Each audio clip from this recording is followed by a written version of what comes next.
Alright, let's make this ADV OU tier list. I haven't made one of these since 2023, which was 3 years ago.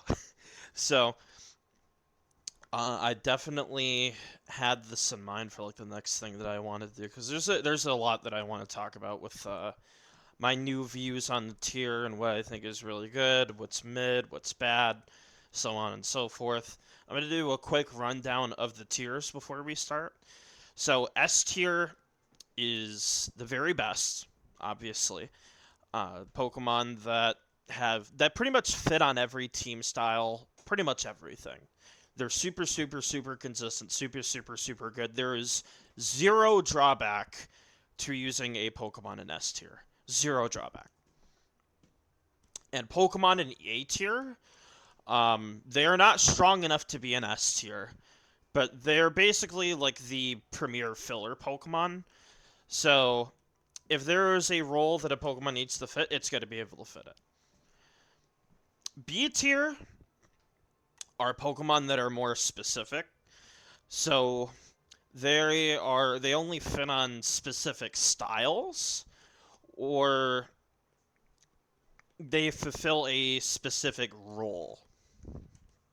C tier are Pokemon that you build a team around. So these are Pokemon that fit in very specific structures and styles, and they are more specific than B tier. I would say they are as effective as Pokemon that are in B tier in the styles that they fit on, but they are more specific, so they're C tier. And D tier Pokemon are super, super, super niche. Like, very, very, very specific. You rarely ever see them. And when they do show up, it's usually on one specific style or one specific team, so on and so forth. D tier also means that they're just bad. So, with that out of the way, let us start. And we are starting very strong. Actually, I made a mistake here. This is supposed to say A. We're starting off very strong with Aerodactyl. Aerodactyl is by far the best revenge killer in ADV/OU. It is by far the best spikes abuser. There's nothing that Arrow cannot threaten in this tier. Even like super sturdy, super solid rock resists aren't entirely safe from being chipped down by Arrow, because Aerodactyl likes to pair itself with Dragon Dance Tyranitar, spikes, mixed attackers, the whole works. Aerodactyl will find a way to wear down your Swampert, or your Metagross, your defensive Jirachi, and even if it can't do that, it's very likely that Aerodactyl is just going to flinch you to death. That also works. So it is very, very, very devastating, Aerodactyl. It's also very simple. You don't really see the sub-variants of Aerodactyl that much. They are pretty rare. The sub-leftovers, you see that sometimes. They tend to get felted by defensive Swampert, though. And sub-Leechy Arrow you only see on, like, SD Pass and, like, HO shit. And I'm not very fond of, like, sub-Arrow myself. It can work, but it's nowhere near as consistent as CB. CB is Aerodactyl's calling card because it is Spikes immune and Sand immune. So it gets every opportunity in the world to just blow you up and revenge kill whatever's on the field. And because Speed Pass is banned, which is very, very relevant, that is going to affect the viability of certain Pokemon, Aerodactyl gets even better because in Generation 3, there is no Choice Scarf. So the only way you're outrunning Aerodactyl is either you have a speed stat that ties Arrow, you outrun Arrow, which there's only one Pokemon that outruns, or two Pokemon that outrun Arrow in ADV/OU. One is Ninjask, which, lol, and the other is Electrode, which, lol. So you're not outrunning Aerodactyl in, like, the traditional sense.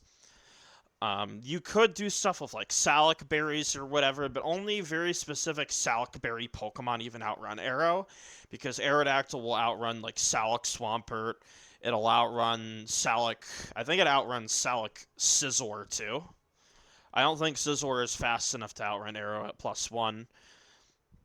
Neither is Metagross. So Aerodactyl is going to outrun you, and it's going to probably kill you. Because Aerodactyl with a Choice Band hits very, very, very hard. I think Aerodactyl is the best way to see if somebody's actually good at the game or not. Newer ADV players are going to get fucking destroyed by Aerodactyl, for sure. They're not going to know how to play around it. They're not going to know how to, like, beat it in, like, the long term. Aerodactyl, I think, is like the best way that new players learn how to actually play the game and know how to build teams and know how to prep, so on and so forth. So Aerodactyl is very good. Speaking of very good, here's Blissey. Blissey is S tier. And I don't think there's any way you could justify it being outside of S tier, because if you need a special wall, Blissey is right there. If you're using a stall team, you're using Blissey. If you're using a balance team, you're using Blissey. If you're using a spikes oriented or like mag spin team, you're using Blissey. Because Blissey fits on everything, and Blissey checks everything. It is the ultimate support Pokemon. Outside of Spikers, there's nothing that does what Blissey does. And that is Blissey blanket checks literally every special attacker in the game. If there's a special hit, it's going to be able to take it. And Blissey's probably going to be able to beat it 1v1. That, and Blissey has probably the biggest array of support moves in the game. It has Aromatherapy, it has Heal Bell, it has Wish, it has Status. It's got everything. The only thing that Blissey doesn't have is Knockoff and Encore, which is something that Clefable got and Blissey didn't. Thank God, because I don't want to imagine what Encore Bliss would be like. Thank you, devs, for at least not giving Bliss that. But Bliss has all of the tools to be able to support whatever team it needs to support. It is super, super, super splashable. There isn't really a structure that this thing doesn't fit on. The only thing that Bliss doesn't really fit on are like HO or like special offense or like mag offense, you know. Very offensive styles where like Snorlax or other special walls are preferable. Basically everything else Bliss fits on, and you're going to use it. There's no way that you're not going to use Bliss. Either you're going to use it or the opponent is going to use it. And what I'll say about Bliss, it can seem a little passive at times. I feel like that Blissey's passivity really only comes up versus like other Bliss. But it goes to show that Blissey is so good that it only really falters into itself. And that's really it. T-Tar and Metagross can felt it, as can fighting types and Aerodactyl. Sometimes Swampert. Everything else, it kind of just beats. Either by itself or with like team support. It beats everything. It's really, really, really strong. Breloom. Breloom's going in the C tier. So, my biggest problem with Breloom is that it has no moves. This is one of the first Pokemon that we're going to be covering in the tier list that has the god-awful move pool problems that every grass type has. And really, it's not entirely Breloom's fault, because Breloom, even if Breloom did have like good grass stab, it wouldn't use it. But we're going to talk about the grass stab issues here in just a sec. Oh boy, grass type is accursed in ADV. Breloom is no different, because Breloom has no moves. Unlike in Gen 4, it doesn't get Rock Slide, so it doesn't even have good, like, rock coverage. You have to use Hidden Power. And Breloom, unfortunately, is very, very strapped when it comes to moves. And anytime that you take away a move, it's something that it's missing. And more often than not, Breloom just runs Spore and like 3 attacks. Now, what I'll say about Spore, it is super carrying Breloom's viability in ADV. Because if Breloom couldn't use Spore, this thing would be useless. This isn't like a DPP situation where it still has a lot of utility even outside of Spore. That's not the case here. Breloom is super hard carried by Sleep, because if it didn't have Sleep, it would be completely useless. I'm going to be honest. The only reason why you would use this thing is because of its access to Spore. And with the right team support, because really this thing only fits on spikeless offense stuff. You're not putting this thing on a spike team. You're only seeing it on, like, mixed offense. And, like, that's really it. You only really see Breloom on mixed offense. And, like, fighter spam, double fighter stuff. So it's very, very specific.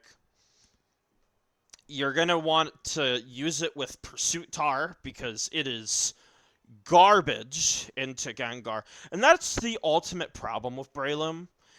And at the end of the day is that Fighting Stab isn't, like, super crazy in ADV. Stab Focus Punch is really good, but it's also very easy to resist. There are plenty of top tiers in ADV that resist fighting. And even if you have a Pursuit Tar, it's not really, like, the end of the world for the opponent, because Gengar has plenty of tools to felt Pursuit Tar, and even if you don't have Gengar, Salamence is basically a perfect, like, counter to Breloom in every sense of the word. Like, Mence comes in and Breloom is completely felted. Even like Zapdos, like, felts the fuck out of Breloom. And there's also times where Breloom does absolutely nothing at all because it gets outsped and just O-code like a loser. Because Breloom does not have the amazing defensive utility that it has in future gens, where it has, like, Toxic Orb, and it could, like, live forever, and you could do these crazy defensives. No. There's none of that. None of that. None of the options that it has in future gens it has here. It is a very barren, bare bones Pokemon that does one thing and one thing only, and that is Fighting type Stab and Spore.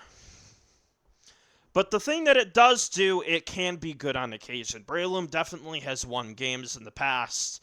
It definitely can be good, but more than ever, Salamence usage is going up and up. Even Gyarados usage is going up and up. And even though that Celebi usage is going down, the Salamence usage and the Gengar usage is so incredibly high that Breloom is always going to be, like, at a disadvantage, it feels. You're never going to be fighting games where there's going to be no fighting resist anymore, because people are very self-conscious about over-preparing for these things with defensive-oriented teams. And how we're seeing more spikeless than ever, which is bad for Breloom, because that means more Dugtrio, more Mence, more, like, fast Pokemon that completely destroy Breloom. So the increase of, like, offensive styles actively hurts Breloom, because Breloom actively excels at, like, crushing, like, balancy styles. Slower teams that can't really stand its ground as much offensively against Breloom. So Breloom is in a weird place. I would like to see because we are in the middle of the SPL season as of right now. So I would like to see if we get, like, a huge Breloom dub. But as of right now, I just think that Breloom is kind of mid. Very one-dimensional Pokemon. Celebi. This might be the hottest take on the list. One that might get me crucified in the comments or on Discord or whatever. I think Celebi is B tier. Now, let me be clear. Celebi is really good, but it's also really bad. Let me explain. So, in terms of like grass types, Celebi is the best grass type by a country mile. And that's not really disputable. Celebi is the best grass type.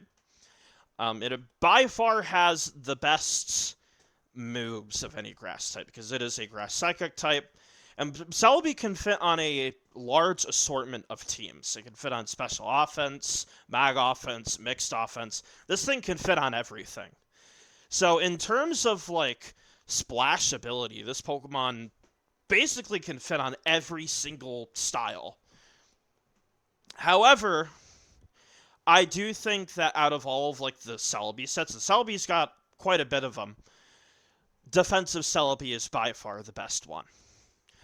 Because it utilizes the things that make Celebi good in the first place, which is water resist with good recovery, and that very spammable move, Leech Seed, which is really, really annoying to deal with. I think every other set of Celebi, however, is mediocre as fuck. I'm not a strong believer in offensive Celebi at all, and there's a few reasons for it. One of which I think Jirachi does the psychic type attacker thing way better than Celebi. It has a way better typing for it, and it has way better moves for it. So I think Celebi is almost outclassed by Jirachi for the simple fact that Jirachi has way better moves, way better ability too. Serene Grace is ridiculous, and way better typing. Second, Grass is fucking pathetic in Gen 3. It is so bad. Not defensively, mind you. Defensively, Grass is very sound. It's one of the very few types that resists ground. In fact, it's the only type that resists ground. Either you're immune to ground or you're a grass type and you resist it. Second, it is one of the only ways you could resist electric without being like a bulky, like normal type like Snorlax or Bliss, or without being like an electric type yourself like Raikou or Jolt. So resisting electric is actually really good. The problem isn't like the defensive properties of grass types, not at all. Even though that Celebi itself defensively is a bit sus. Celebi is basically weak to everything. It's weak to ice, fire, flying, poison, bug, which is like all of the things that grass is normally weak to. In addition to dark and ghost, so this thing is weak to a ton. Basically, half of the types in the game hit it super effective. But that's mostly fine in ADV because of the lower power level. But the biggest problem, as I said, is offensively. Grass has no moves. There is no Leaf Storm.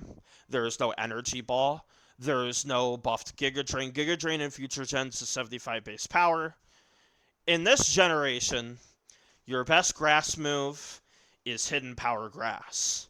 Now, defensive Celebi doesn't mind this as much, but what I will say is being forced to run Hidden Power Grass is a pretty significant weakness, because it means defensive Celebi can't use an alternative Hidden Power. It has to choose between running Hidden Power Grass or Giga Drain. And Giga Drain in Generation 3 is a complete unadulterated disaster. Okay? It is extremely bad. It only has 8 power points. It is only 60 base power. To put that in perspective for the viewers, this is like if water types were locked to Bubble Beam. Like they couldn't use Surfer or Hydro Pump. They're locked to Bubble Beam. That's fucking bad. So, grass types offensively are super, super, super felted in Gen 3. Offensively, they are almost a complete joke. And this is like Celebi's biggest weakness because the Psychic stab is actually really easy to resist. Tyranitar is the best Pokemon in the game. It's basically everywhere. Metagross, which is definitely another S tier, spoiler, that Pokemon is everywhere too. And that 4 times resists the psychic attacks of Celebi. And Skarmory, which is everywhere too, that also resists psychic. The psychic typing is really easy to resist. What about grass? Well, grass is also pretty easy to resist. And it's even worse for Celebi because if you use grass moves on Celebi, it's so pathetic and so weak that even when it's like super effective, Pokemon will like no-sell its moves. Bulky T-Tar at full HP will always live Giga Drain from Celebi. Whereas something like Suicune, if T-Tar tries to attack a +1 Suicune, it's dead. Same with like most other Pokemon in the tier. Attacking a +1 Suicune, you're usually felted. With Celebi, you're fine. You're fine. Your T-Tar is gonna live, and the Celebi is gonna probably die.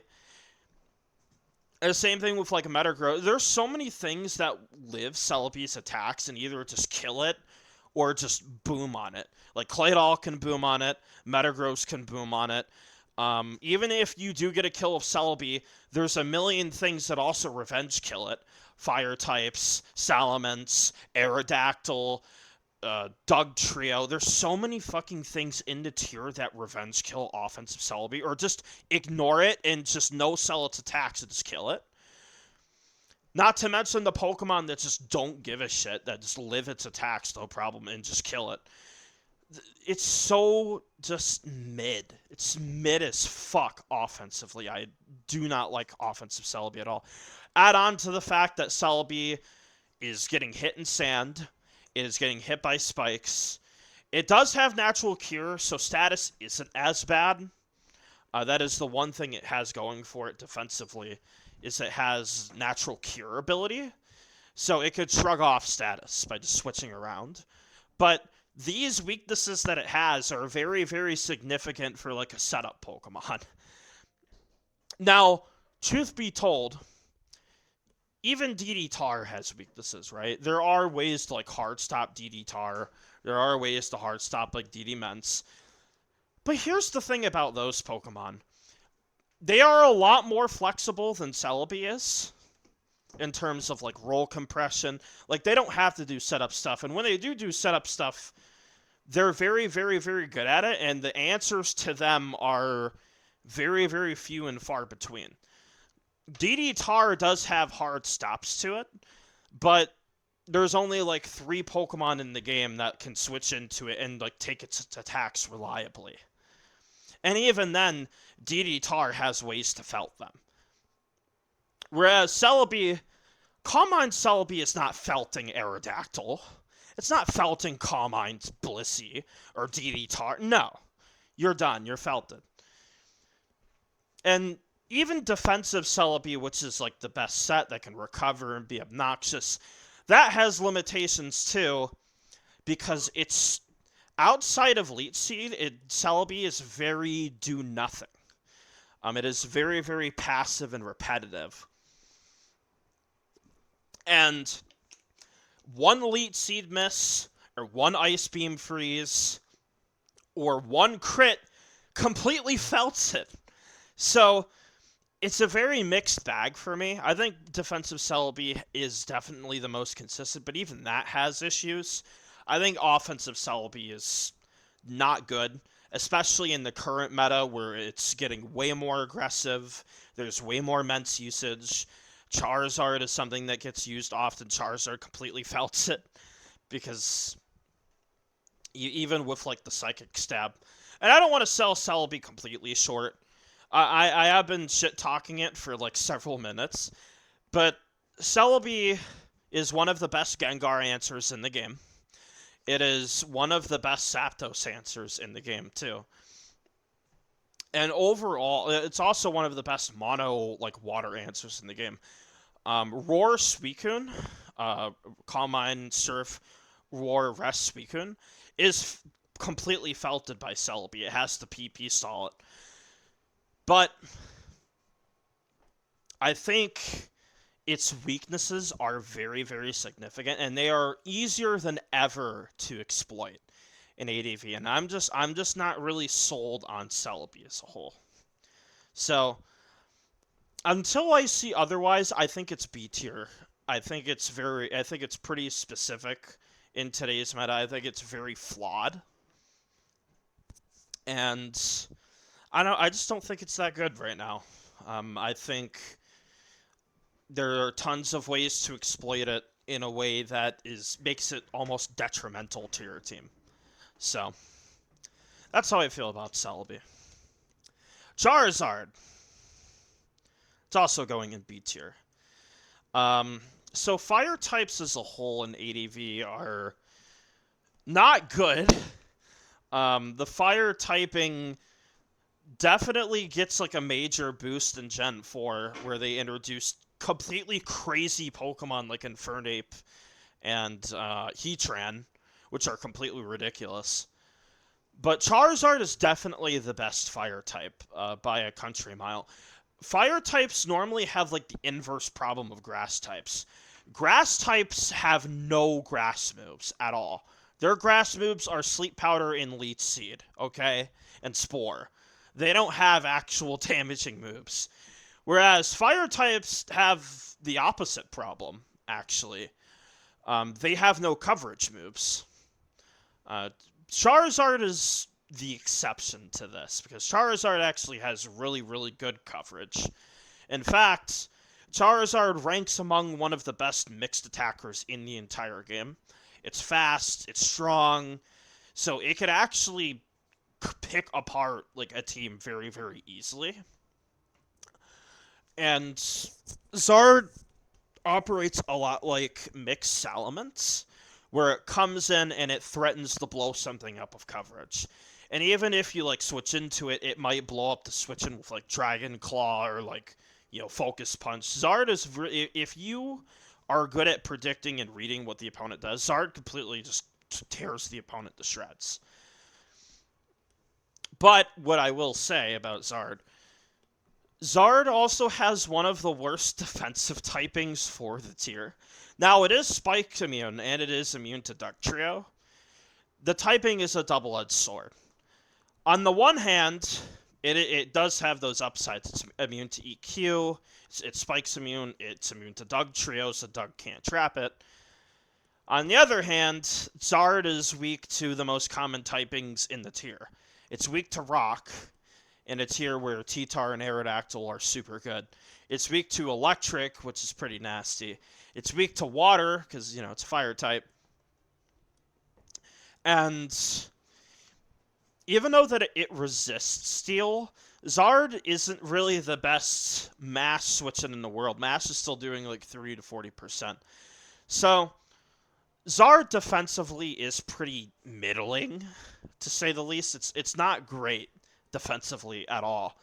That's why you often see Zard switching into passive Pokemon that really can't do damage to it. So like defensive Jirachi, Celebi, Skarmory, Metagross's Meteor Mash. And it uses those opportunities to blow up the opponent. And Zard really only fits on like mixed offense and certain Spikes offenses. It's a pretty specific Pokemon in general. But what it does pretty well. I'm pretty high on Zard as of right now. I can't really say the same about any other fire type, though. Which is weird because I don't think Zard has been used in SPL as of the recording of this video, at least not yet. I do think that Zard will probably get used at some point. At least I hope so, because this Pokemon's pretty strong. But we'll have to see. Claydol. Claydol's going in A tier. So, Claydol is probably the best do-everything Pokemon, like, in the game. There is a lot of things that this Pokemon does. Chief amongst those things is Rapid Spin. It is definitely one of the better Rapid Spinners in the tier. I wouldn't go as far as to say it's the best at Rapid Spinning, because I do think that would probably go to Fortress. I think in just pure dominating like the Spikes matchup, Fortress is probably the best at doing the Spike Spinner thing and just maintaining like Spike's control. Claydol is more like a trade Pokemon. It comes in, it trades with stuff. Sometimes it'll Rapid Spin like the Spikes away, but more often than not, this thing is a trade-out machine. Lures in stuff like Gengar, trades out with Gar. Even if you can't like spin the hazards away, there are tons of benefits to weakening Gengar and just forcing it to boom, forcing it to Destiny Bonds. There are tons of benefits to doing that. Or even like emergency booming like a Zapdos or an Offcoon or a Kama and Celebi or a Mence, whatever. It is the best at doing it, because Claydol has really, really good longevity, and it has a very, very good typing that just lets it come in on a ton of attacks. Claydol gets tons of opportunities to come in and just be very annoying. And that's what Claydol is. Claydol is very annoying to deal with, because there's always that threat of the explosion. There's always that threat of it trading and removing something from play. And I think that's what makes it stand out so much amongst the other spinners, and probably why I'll rank it higher than the other spinners. Not because it is the best Rapid Spinner, but because it's the threat of that explosion. The threat of the attack, the threat of doing this, the threat of doing that. No other spinner really does that.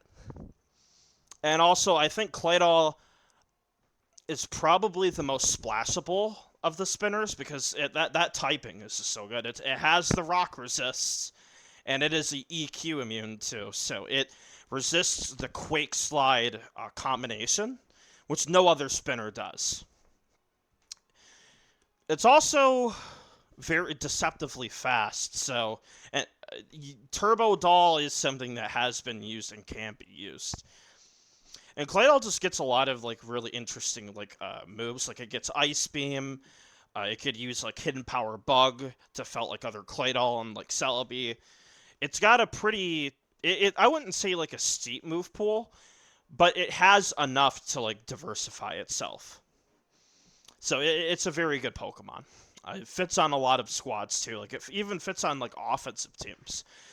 Mixed offense in particular, Claydol fits on very well because it lures Gengar, and Gengar basically is public enemy number 1 to mixed offense, or most spikeless teams in general. So being able to consistently lure in Gengar and remove it, or just severely weaken it, is super, super, super, super, super good. And obviously, Claydol is a staple of stall, too.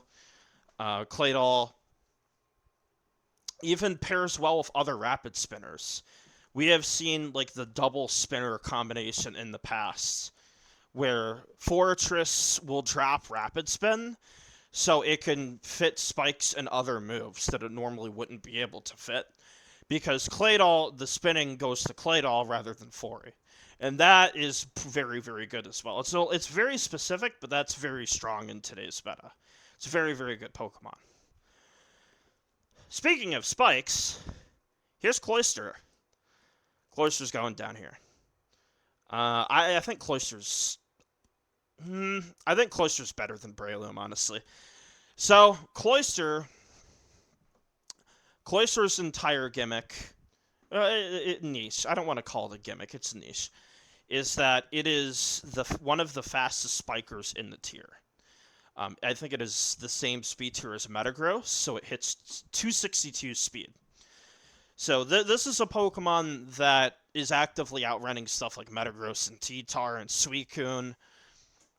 And it also resists water. I put resists in quotations because Cloyster's special defense is completely garbage, but it is enough for it to be able to switch into like a bold Suicune Surf or like a defensive Swampert Surf or whatever. It can switch into those attacks, which is something that like Skarm can do, but Skarm doesn't necessarily like doing it. Whereas Cloyster, it is completely in its element to do so. And because of the water typing, it means that Cloyster has like a move to hit like T-Tar. It also means that it is a spiker that can actively fight back immediately against Skarm. So Skarm attempts to do the spike game versus it. Cloyster has a move where it can actively damage it while it's setting up spikes, which no other spiker in this game really does. It also, probably the biggest reason why you would use Cloyster, it's fast explosion. Explosion is completely broken. We were talking about Claydol just a few seconds ago. What makes Cloyster usable at all is the fact that it can set up a spike and it could just boom immediately right off rip. However, Cloyster is also mid as fuck to borderline whatever. I think that Cloyster might be one of the most divisive Pokemon in the tier. It really is like one of those, you either really like Cloyster and you praise it a lot and you think it has a good niche, or you just completely dunk on it and say this thing sucks. Cloyster's whole thing is that it is an alternative to the Mag Spin style. So Mag Spin is Magneton and Claydol. Or Magneton, it basically is Magneton and Claydol. Cloyster has a very similar role to those, but Cloyster's quads aren't always pleasant to load because it means you have to load Cloyster. And Cloyster does have some appealing qualities, but it also has some very significant downsides. The biggest of which is that it is an ice type. Ice type is one of those typings that was good to like a gen ago, and it is no longer good. In a generation where Rock and Meteor Mash and Thunderbolt is everywhere, being part ice is actively a negative for Cloyster in Generation 3. I'm not saying that Cloyster would be better if it was pure water. Overall, it would be better in ADV 100%, because it would mean that it could actually switch into Meteor Mash. Whereas, because it doesn't resist Meteor Mash, Cloyster is like risking getting felted trying to switch into meta. And also, that Spadef is so terrible that things like offensive Suicune could actively just insta-kill it. Same thing with Starmie. Starmie humiliates Cloyster to such an all-consuming degree, it's almost a joke. Starmie doesn't really own the spikers to such a humiliating degree as it does with Cloyster. It's honestly kind of sad. And it really is that Spadef that holds it back. It makes its utility of switching into stuff so narrow. It is disappointing, but Cloyster can be good. It does have good matchups. It can be good. It's just a very, very specific bring. But, you know, those advantages are good, but man, those downsides are fucking nasty. I'm not a fan of Cloyster myself. I don't think I would really ever bring it, especially because I'm such a Skarm stan, and Skarm is so consistent and good. I see little reason to ever bring Cloyster myself, but that's just me. Oh boy. So, If you're watching this video, you know what Darth Tyros is all about. He's all about special offense. And he's all about using Doug Trio. I've been using Doug Trio for about 4 years now. I have thousands of hours documented using this thing. I've put Doug Trio in S tier in the past. Am I going to put Doug Trio in S tier now? Oh yeah. Oh yeah. This Pokemon's crazy, dude. It's borderline broken. The reason why I put Doug Trio in S tier is that this thing enables entire styles to exist.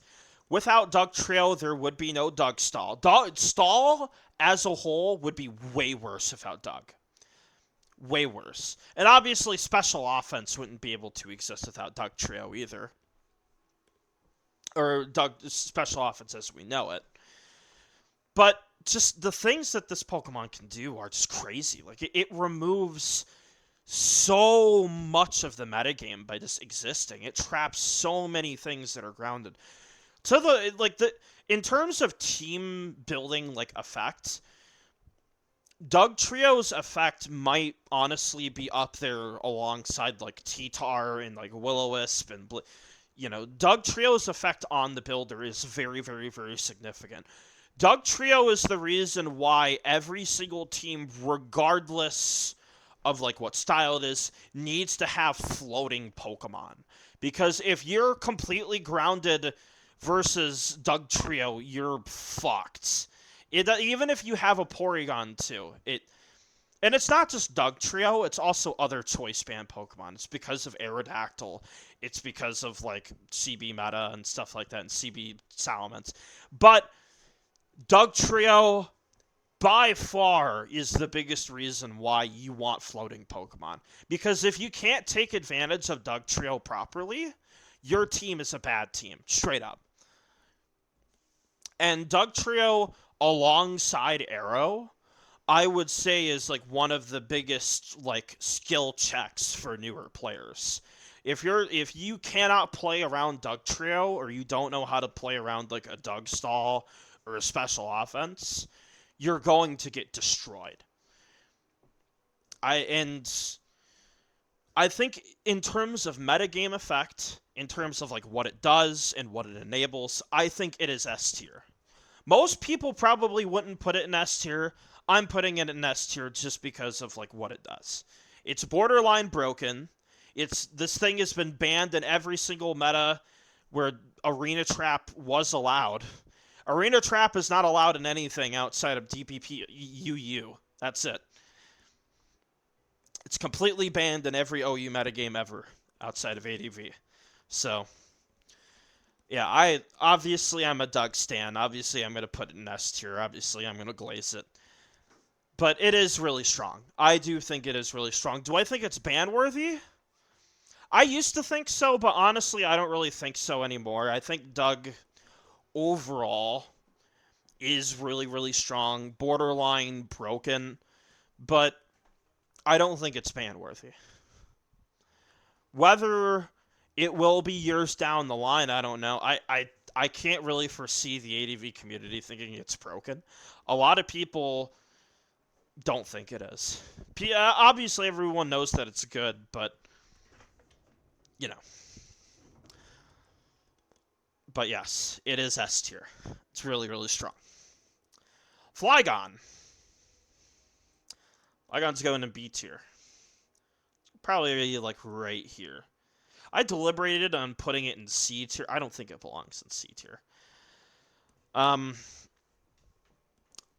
So I don't really use a lot of Flygon myself, but I know there are tons of players who glaze Flygon super hard. And honestly, I could see the merit behind it. There's nothing that does what Flygon does. So it has that coveted rock resist. It is one of the, like, 3 Pokemon in the tier that straight up resists rock. But it's not good enough to resist rock, by the way. You need to be able to resist rock, and you need to be able to kill the T-Tar right after.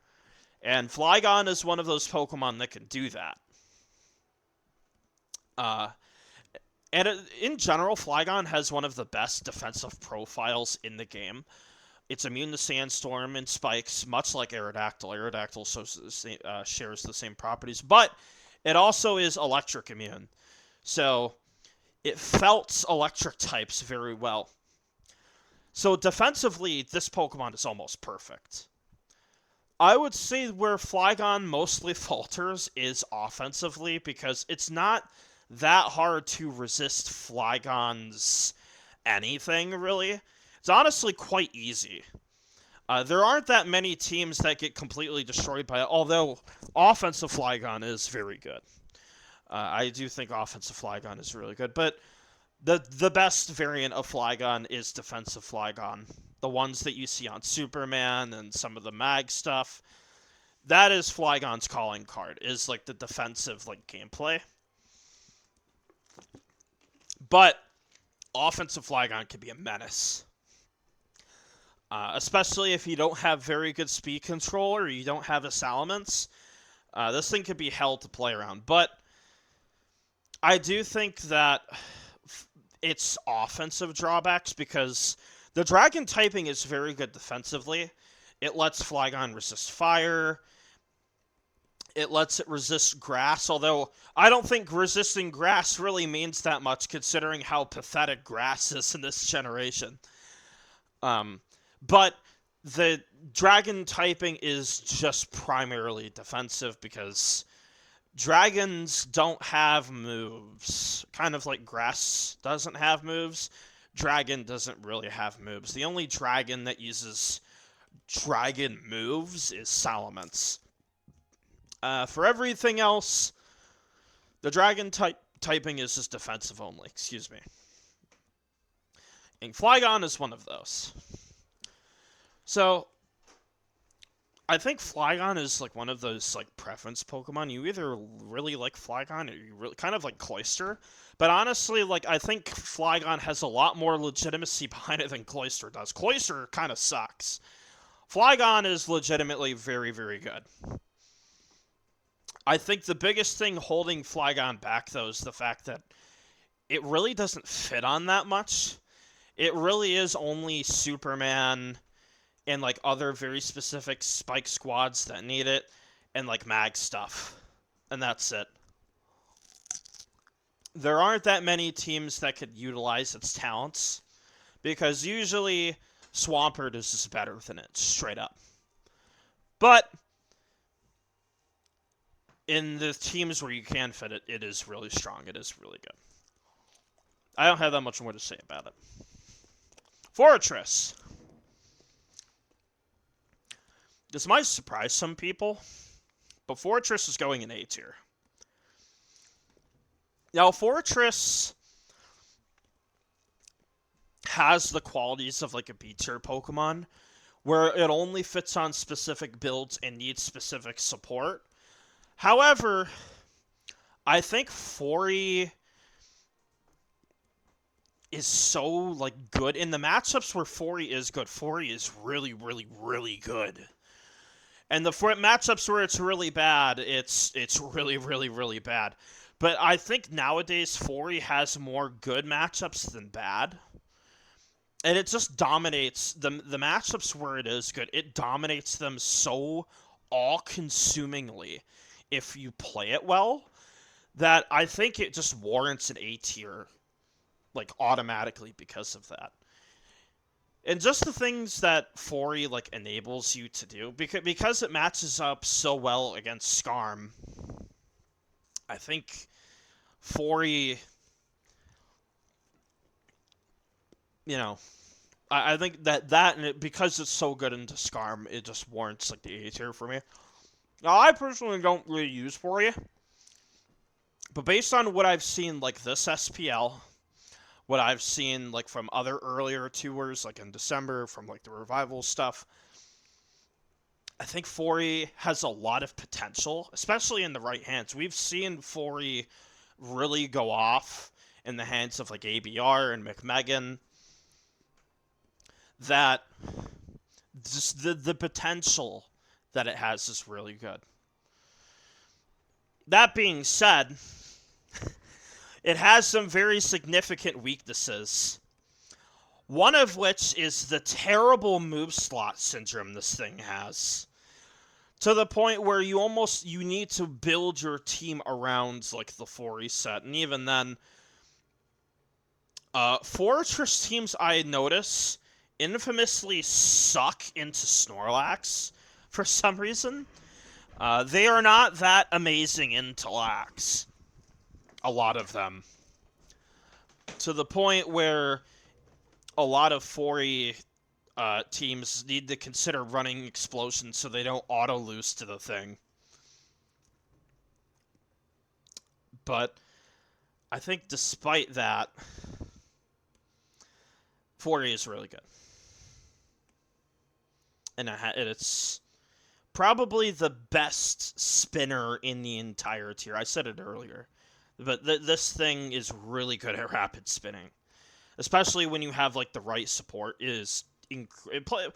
Plus, nothing really does what 4E does. Where it has the spikes and the spin and like the sand immunity. It's a really good Pokemon. Gengar. It's high A tier. I remember somebody saying, I think it was Lou, who said that Gengar is obviously really good. It's just that the teams that it fits on are either done to death or just boring, and I honestly agree with that. However, Gengar, nothing really does what Gengar does, in the sense that it is always a threat. If you do not have a Pursuiter, Gengar at full health is one of the scariest Pokemon in the game to deal with. Because nothing really answers it defensively. Even, like, Pursuit Pokemon are sometimes felted by this thing. If you have the right moves and, like, the right combination of Pokemon. This thing could be a real demon to deal with. And it gets, like, every single move under the sun, too. So there is a ton of versatility that Gengar has. What I'll say about Gengar is I find that, ironically, the most frustrating part of it is, like, the accuracy thing. Because Will-O-Wisp is the way it is, and Hypnosis is the way it is. And it's infuriating when you have one of those games where Will-O-Wisp never, ever, ever hits anything. It's kind of funny because the accuracy thing never really went away for Gengar after that. Or after Gen 3 because of Focus Miss. But I feel like that's the thing that holds Gengar back the most. Is like the accuracy with like Will-O-Wisp and Hypnosis. Other than that, I don't really have it. I use Gengar a lot. I use Gengar spikes a lot, and it just... I never really think to myself, man, I wish I was using another Pokemon right now. I never think that. Even when there's, like, a Pursuit Tar and I get, like, felted by Pursuit Tar, it's just like, okay, whatever. That's fine. Gengar is another one of those Pokemon, like Dugtrio, probably even more so than Dugtrio, where its effects on the builder are very, very, very significant.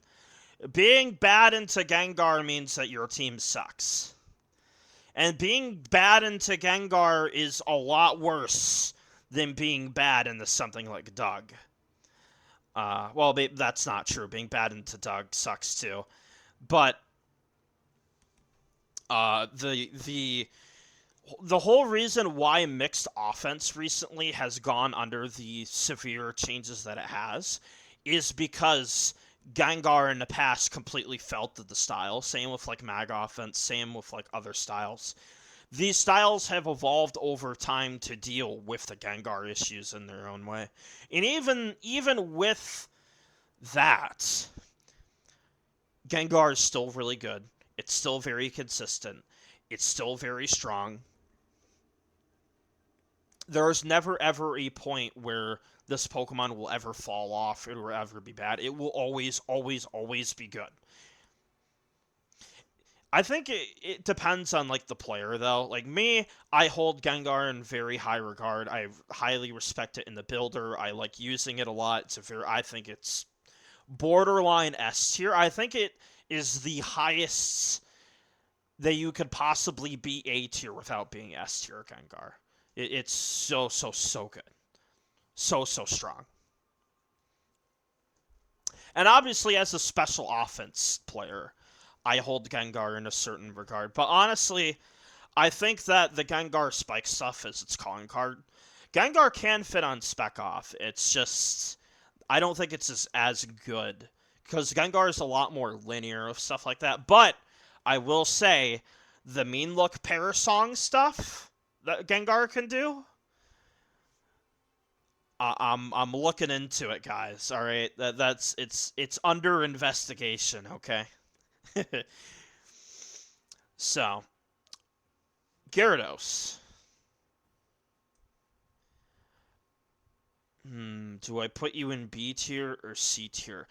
People hate Gyarados, okay? And it is warranted to a degree because Gyarados has the same thing going for it that Flygon does. Defensively, Gyarados is almost perfect. Water flying with amazing bulk and intimidate ability, flawless defensively. Gyarados' biggest problem is the offensive stuff, and Gyarados is very, very linear.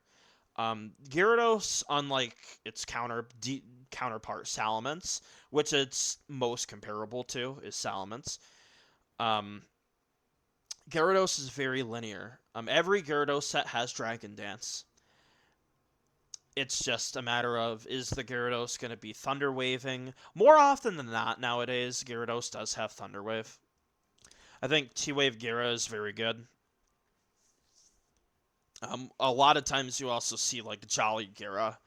You don't really see Adamant Gyara that often anymore because outrunning Aerodactyl and Jolteon is just way too good to pass up. You need to be able to have, like, a way to fell Aerodactyl. That's why so many Gyarados are T-Wave. So you have that tool for Gyara and, like, Gengar and Zapdos. That being said, I still think, like, Double Edge is really good on Gyara. But Gyarados' flaws are very, very all-consuming because this Pokemon, when this Pokemon sucks, it sucks real fucking bad. Because unlike Salamence, this thing just has no tools to deal with like certain Pokemon. Zapdos completely felts it. Gengar felts it. Skarm, it's like a complete joke. Like even if you use Taunt Gyara, it's a joke. That's why every Gyarados has a Magneton with it, because the matchup versus Skarm is so all-consumingly bad that it's bad.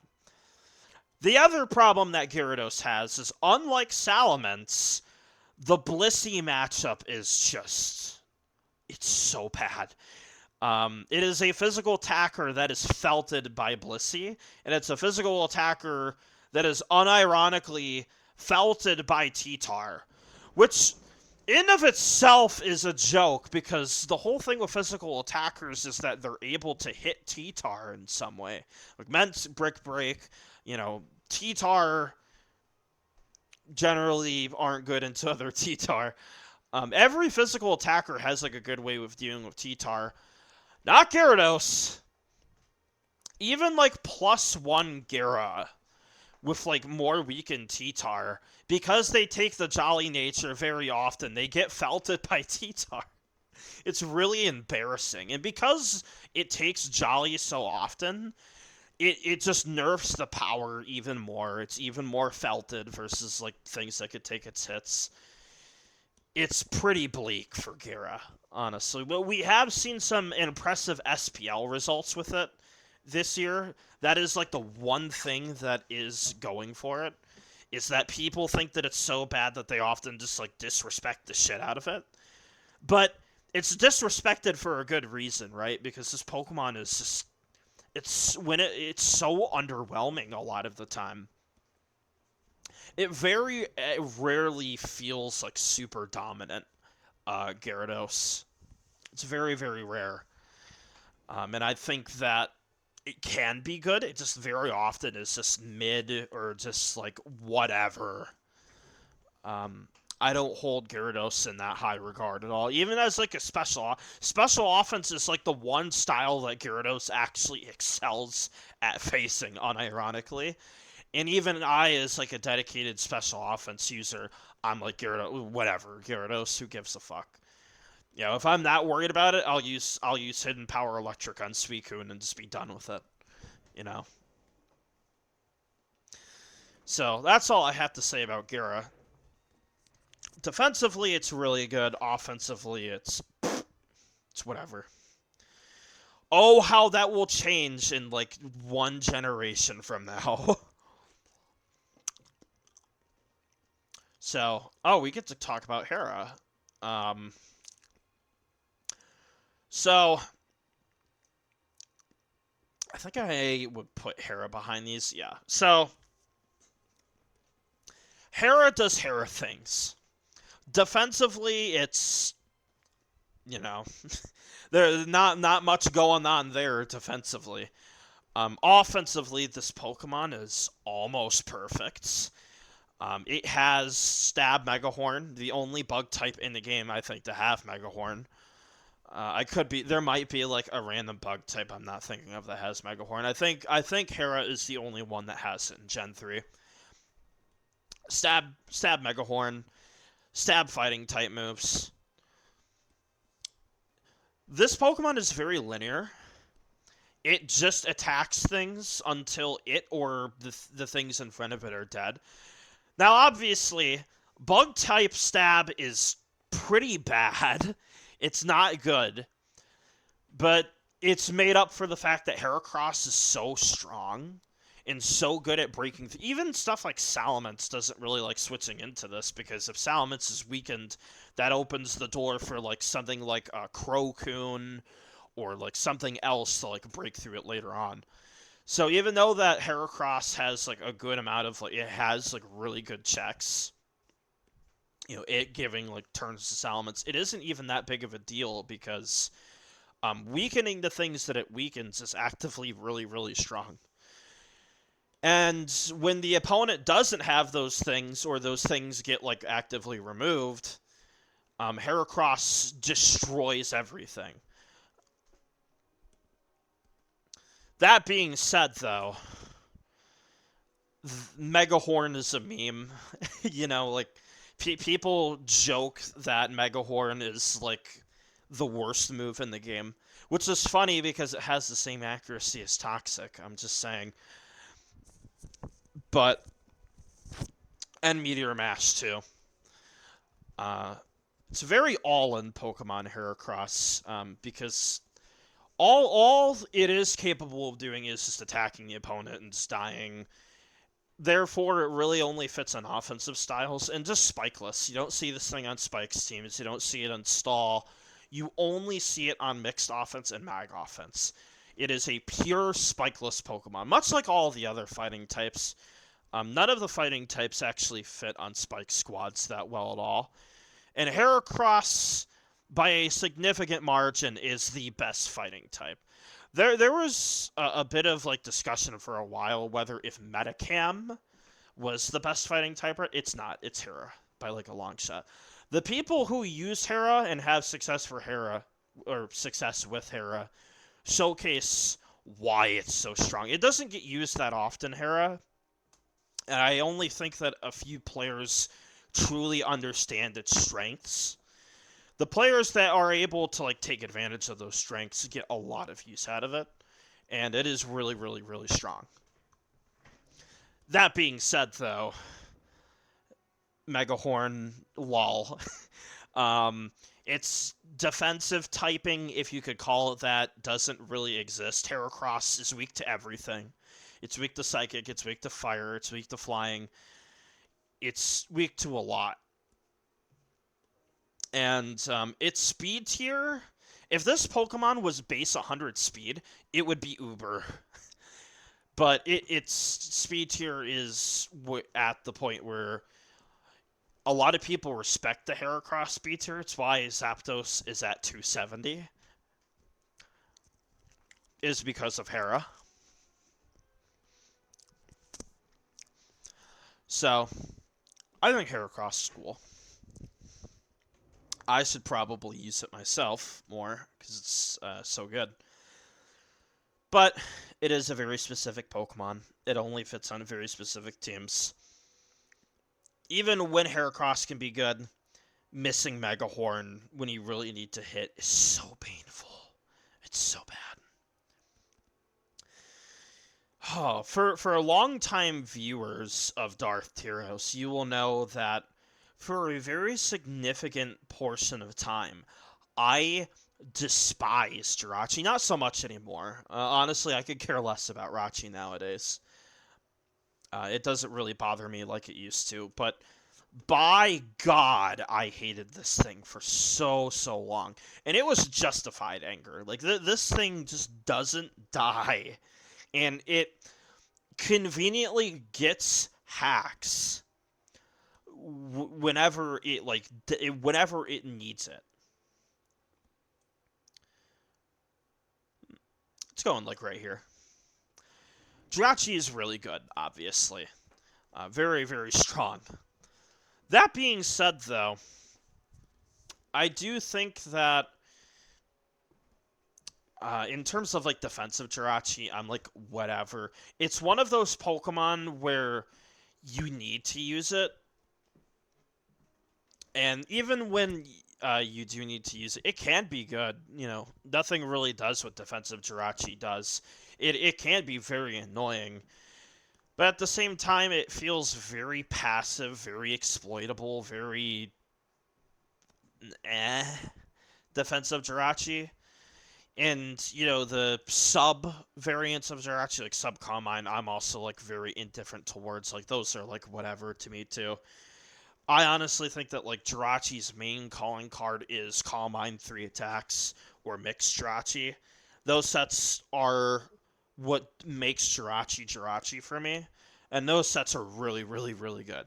Despite the fact that this thing more often than not gets dugged, it's just really strong. Like it probably definitely is like the best like Pixie Pokemon. It's way better than Celebi. I'd honestly like to see more Calmine Rachi, like just 3 attacks. I don't know if it's been used that much in SPL this year, which is a shame because it's really strong. Really good. I definitely think that we need to see more Calmine Rachi in SPL. Jolteon. Jolteon is going like top of C tier. I think top of C tier is like acceptable. So Jolteon only fits on like 2 teams ever, and that is Jolt Spikes and Special Offense. That's really it. But Jolt is really good. It shares that coveted 394 speed tier with Aerodactyl, so Jolt is going first, okay? And it's pretty strong, too. I think it has, like, 105 special attack, so it's hitting pretty hard. Jolt's pretty one-note. It comes in, it attacks stuff, it's really annoying. And then it, you know, it pivots and does Jolteon stuff. I would say the thing that, like, holds Jolt back the most, if anything, is the fact that while it's really good in, like, offensive stuff, it's very poor into defensive stuff. Because there's so many things that check it. Like, Bliss obviously owns, like, Jolt. Claydol owns it to, like, a spectacular degree. A lot of physical attackers in the tier also could just check it naturally. Like Metagross, T-Tar, Um, Registeel and like Jolt and Jirachi aren't like physical attackers, but they can very easily take Jolt's hits and status it and just kill it and just ruin it forever. So Jolt does have very real weaknesses, but also at the same time, it's one of the very few Pokemon that can outrun and consistently just kill offensive Starmie, which is a Pokemon that is really hard to deal with for offensive teams, offensive Starmie. And it is one of the best things in the game at felting off me.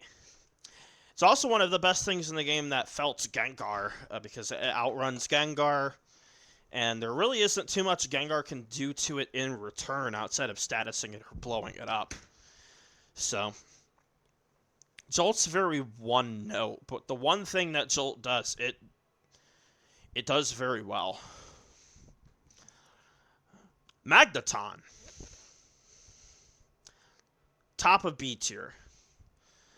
So everyone knows what Magneton does. It traps the Spiker Pokemon. So Skarmory, it's felted. Fortress, it's felted. Even like Metagross is felted. Sometimes Rachi is felted too.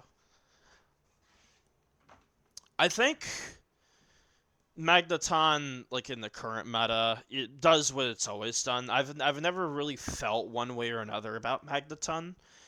It's always done what it does, and it does it very well. Obviously, I just wish that Magneton had something. I wish Magneton had Explosion. If Magneton had Explosion, it would be like super A tier, which it does in like Gen 4. I think one of the most fascinating like parts of Gen 4 is the Magnezone Magneton like dynamic, like just the things that those two do and the effect that it has on the tier and just the amount that those like two trap. Because there's like 10 or 12 steel types at DPP. It's crazy. And a part of me wishes that ADV had something like that. There was just more like mag gameplay, because I really enjoy the mag gameplay in Gen 4. And in ADV, it's cool. I just wish there was like more to it than just, yeah, it traps this, and then it's just a bit annoying like after. I do like the Spadef mag stuff. I do think Spadef mag is really good. I feel very whatever towards like Salic mag and like that type of shit, because Salic mag is, to me, just seems so mid. Quick Claw mag is the demon that no one talks about but everyone fears. Please ban Quick Claw smoking. I don't really have much to say about Magneton. It's good. Everyone knows that it's good. It enables a lot of very cool stuff like Snorlax, um, Suicune. It enables a lot of like sandless stuff. Magneton. It's very, very good at enabling sandless stuff. So that's really all I have to say about Mag. Metacam. This is a Pokemon I feel has fallen off a small bit. I remember when people like the Metacam usage was completely crazy. I think this is like a side effect of like the Metacam users not really playing the game as much though. So like I don't think Mana is playing ADV right now. I don't really know what Super Epic Ampharos is doing. Like the main Metacam users aren't using it. And therefore I think its usage has kind of like dropped off of a cliff. But I think Metacam is still really good and has a lot of potential, because it hits like a truck, and if you get hit by Metacam, you're either losing all of your health or you're dead. It's basically a more extreme version of Heracross. Heracross at least has some bulk and could live like some hits. Metacam loses even more defensive utility for even more offensive power. Which is why you basically never see Metacam outside of the lead slot.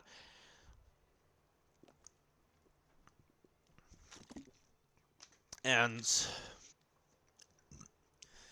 yeah, I don't really have much to say about Metacam, honestly. There really isn't too many like structures that it fits on, and the teams that Metacam is used on are very well known at this point, like the Mana 6, the Calm Mind mixed offense teams that it gets used on sometimes. All of these teams by this point are super, super well known to the point where they're almost predictable. I honestly think that we need more Metacam stuff to really showcase like its strengths. That's how I feel about it. I think it has a lot of potential. We just need somebody who can like bring that potential out of it. That's how I feel about Metacam. It's good.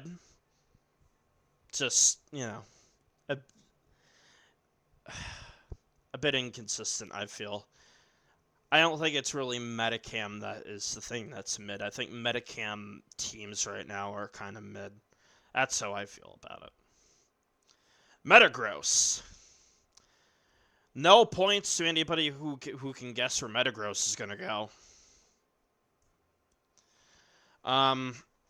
Yeah, talk about Pokemon that fits on everything. I think Metagross is the most splashable Pokemon in the tier, period. I think Metagross fits on more teams than even T-Tar fits on. T-Tar obviously fits on everything, including like hardcore stall shit. So some people would disagree that it does, because traders like ABR and Jonold rate T-Tar like 10. They still use T-Tar, okay? Like they're just saying shit. All right. We all know where T-Tar belongs, guys. Come on. But even like T-Tar doesn't fit as much on teams as like Metagross. Metagross is the king on fitting on literally everything. There's a good reason for that, because Metagross is just one of the best like physical attacker Pokemon in the tier, period. CB Gross is just an absolute monster. Basically, it could just trade out with anything whenever. It's basically Claydol on steroids, this thing. Because it has that coveted stab Meteor Mash. A stab that is very easy to resist. Steel offensively is kind of whatever, but nothing is immune to Steel. So, Metagross is a very, very capable offensive Pokemon. Agility Metagross is obviously very, very good. We haven't really seen like any Agila Gross shenanigans in SPL yet, and we haven't seen like a CB meta crit raise yet. I actually created a bingo card, and one of the things on the bingo card for ADV SPL is CB Metagross getting a crit mash raise, which we haven't seen yet. But obviously Metagross is S tier. It's one of the best physical attackers in the game. Its stats are completely ridiculous, and it's just really good. The only drawback that Meta has is that it lets Spikers in, because all of the Spikers are also Steel types and they resist Meteor Mash. But by that same token, Metagross also can felt them either with Magneton or with a Choice Band. So it's really good, obviously. Obviously, it's really good. There isn't much I have to say on the on it as like on an offensive Pokemon, because its results kind of just speak for itself.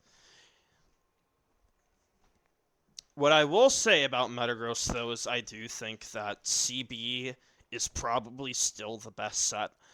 I know like defensive Metagross is used sometimes, and like agility is very good.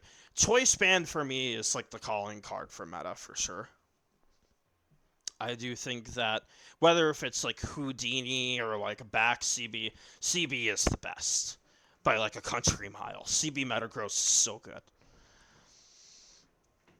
And I think it will probably remain that way forever. Milotic. Probably the most hated Pokemon in ADV ever, besides Ninjask and Smeargle. I think Milotic takes the cake. However, it's still really good. It's very one note. It's defensive toxic user that spams recover and just does wall Pokemon things. And it sometimes gets crit, and then everyone laughs when that happens. But you would definitely use it because this Pokemon is basically immortal versus certain like sets. Like Offcoon, Felt Offcoon, Felt Swampert. It's one of the best Swampert answers in the game, especially now that like Curse Pert isn't as common. I feel as a lot of Pert nowadays feel like it's either Endeavor or like Mono Pert. Those are the sets that I see the most commonly at like top level. And Milotic obviously felts both of them. Now N-Perk can beat like Milo, but Milo has like the best tools to beat like N-Perk because it's a water type, it resists Surf, and it's spam recover like a million times. It's also one of the best Salamence, mixed Salamence and like Charizard answers in the game. Mixments is never breaking Milo. Zard is never breaking Milo. Even like there's a bunch of things that do not break Milo, okay? That being said, because it's so like passive and repetitive, Milotic really only fits on like defensive structures. You're only ever going to see this thing on stall or like semi-stall. You're not going to see it anywhere else. I know there's like offensive Milotic. Listen, the only person who's using offensive Milotic is Xtina and Darth Tyros. No one else is using offensive Milotic, okay? As far as I'm concerned, that set doesn't exist. Offensive Milotic is good, though. Hypnosis Milo is really good. Use Hypnosis Milo. Moltres.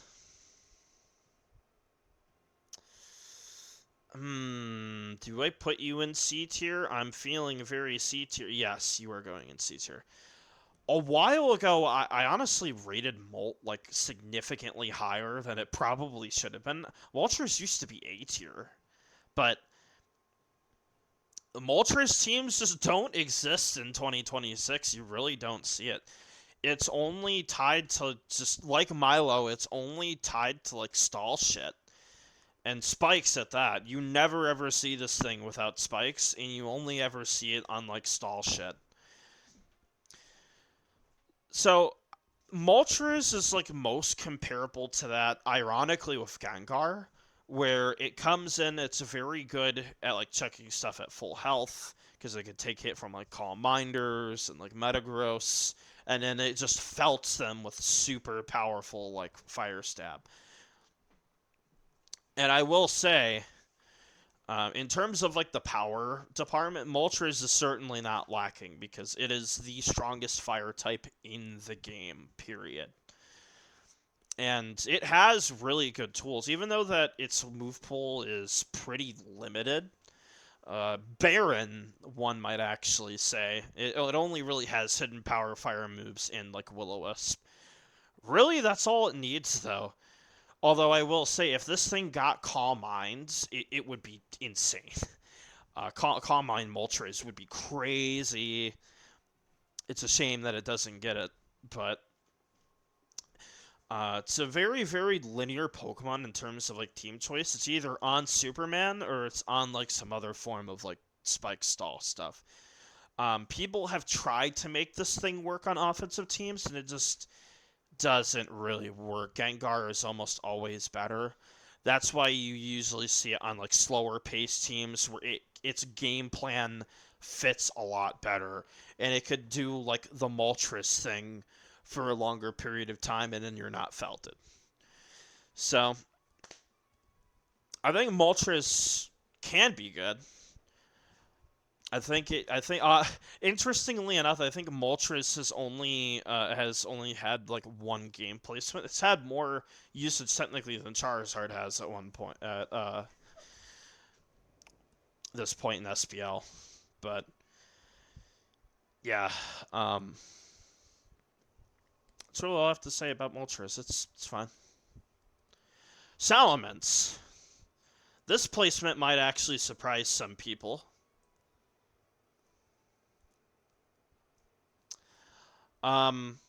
Yeah, so Mence is completely broken. What? This Pokemon's crazy. Crazy, crazy good. I think out of all of the S tiers, this thing is probably covered in, like, the most offensive utility, period. Even more so than Metagross. Mence is really fast. It's really, really strong. Its typing is god tier in this game. It's only weak to, like, two things, and that's ice and that's rock. And those types are very prevalent. They are as prevalent as they are because Mence is so good. It's kind of the same reason why Hidden Power Grass is everywhere. Ice attacks are everywhere because otherwise Mence is going to felt you. And oh boy, it is very easy to underestimate Mence and get felted by it. It's just honestly, it might be the most perfect offensive Pokemon in the game because there is nothing that Salamence cannot beat. Even Pokemon that you would think like would hard stop it would be like water types and like Blissey and Aerodactyl and Zap. No, this thing can beat all of its checks and it could beat them very, very easily. You just need to play it well, and DD Mence is just running the opponent over. It is a perfect offensive Pokemon.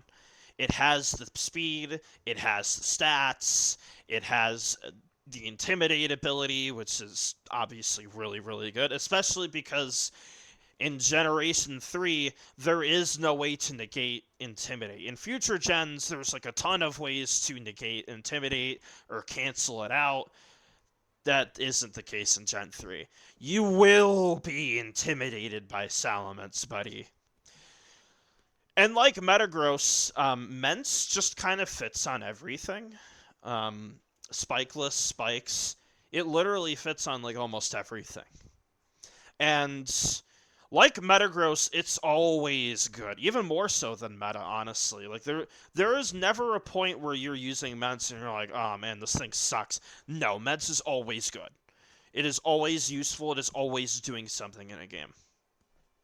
It is super strong.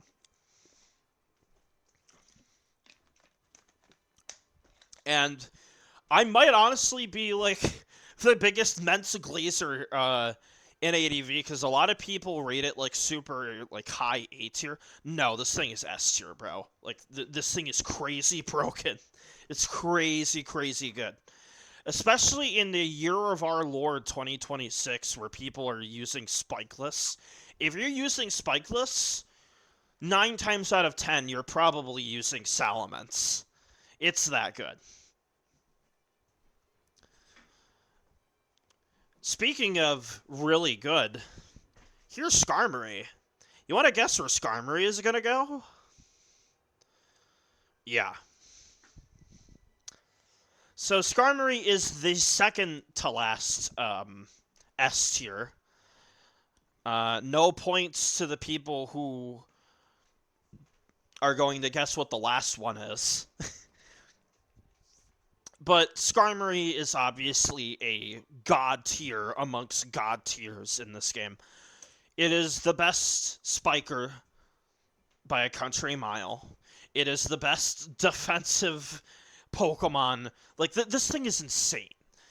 Because not only does it get spikes, which are completely broken, go up to 3 layers, which it can't do in... Well, it doesn't get spikes in GSC. But spikes only went up to 1 layer in GSC. And we really haven't talked that much about, like, how crazy spikes are. Because we briefly talked about, like, Fori. And because I don't really use Fori that much, I don't have that much to say outside of, like, its potential. But as somebody who uses a ton of Scarm, faces a ton of Scarm, and have actively used Scarm a ton, which I think I just said that, I'm repeating myself, lol. This Pokemon's insane. Not only does it get spikes, which hit like 90% of like the tier, This Pokemon also just checks everything in the game. Like, there's nothing that Skarm can't come into that isn't, like, a Zapdos or a Gengar. This thing can switch into every Pokemon and get up a spike. You cannot stop Skarmory from spiking. It is almost impossible from stopping this thing from doing something. Skarmory will always make progress in some way. It is almost impossible to just stop it from doing its thing entirely. It's very, very difficult to do that. And it is the face of basically every team style ever. If it is a spike style, Skarm is on it, okay? 90% of the time, it is Skarmory that is doing the spiking and the roaring and the toxicking, because what else were you going to use? Smeargle? Lol. You're going to use Clayton? No, you're using Skarm, dude. Because it is the best spiker. Skarm is the best. Or is it? A lot of people... There was a trend, okay, a few years ago where people were saying Skarm #1. And while I could see why some would think that, because Skarm is... It's really, really, really good. It is not the best.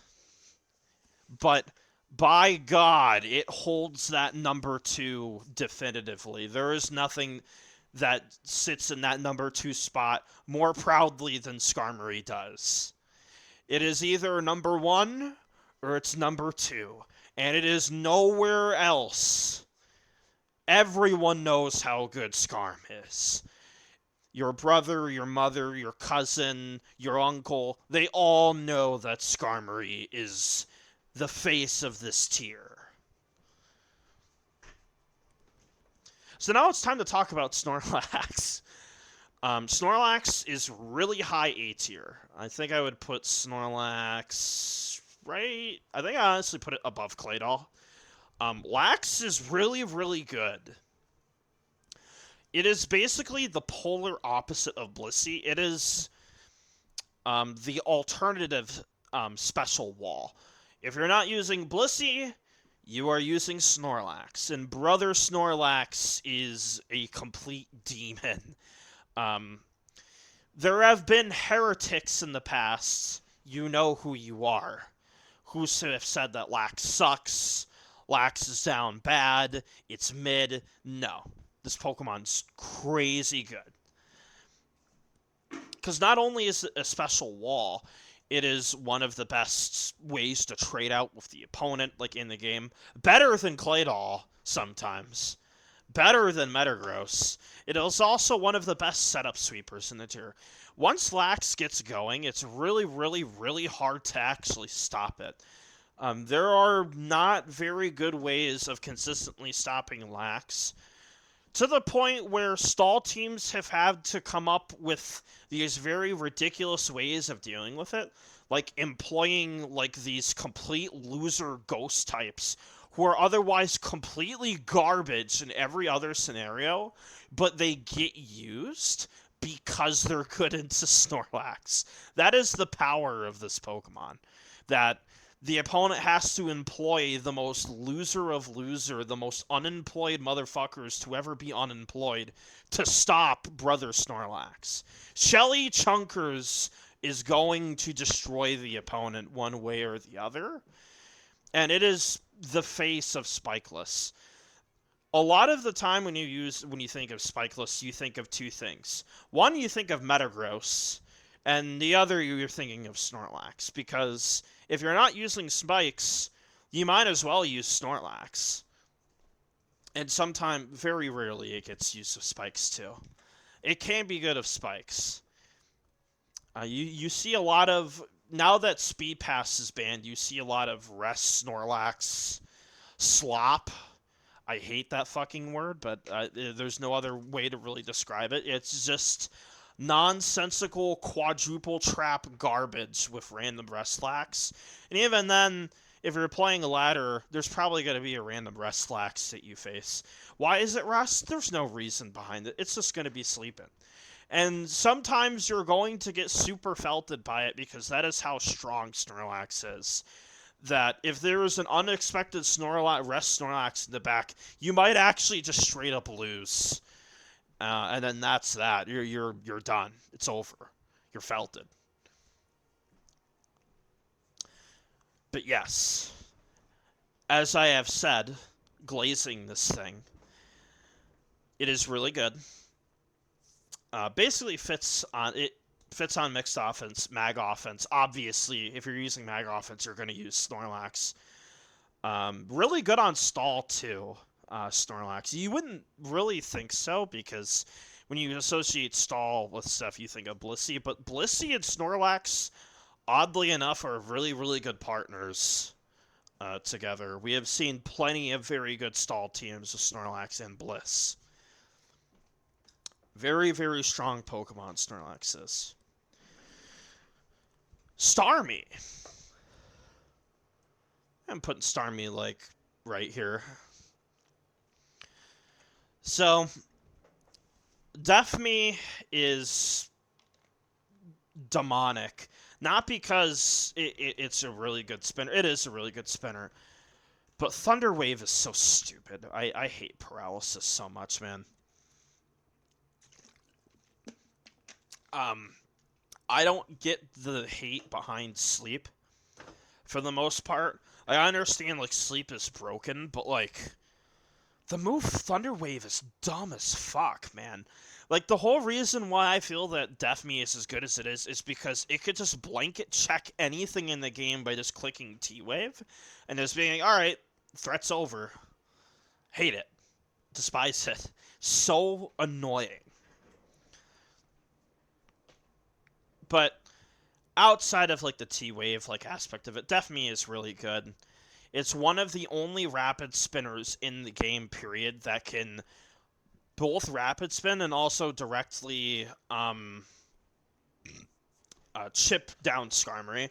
That is the biggest advantage of using Starmie, is that you could just disrespect the ever-living hell out of the opponent and just blow them away with powerful Water Stab or mixed coverage and just rapid spin in their face over and over again, and there's nothing that they could do.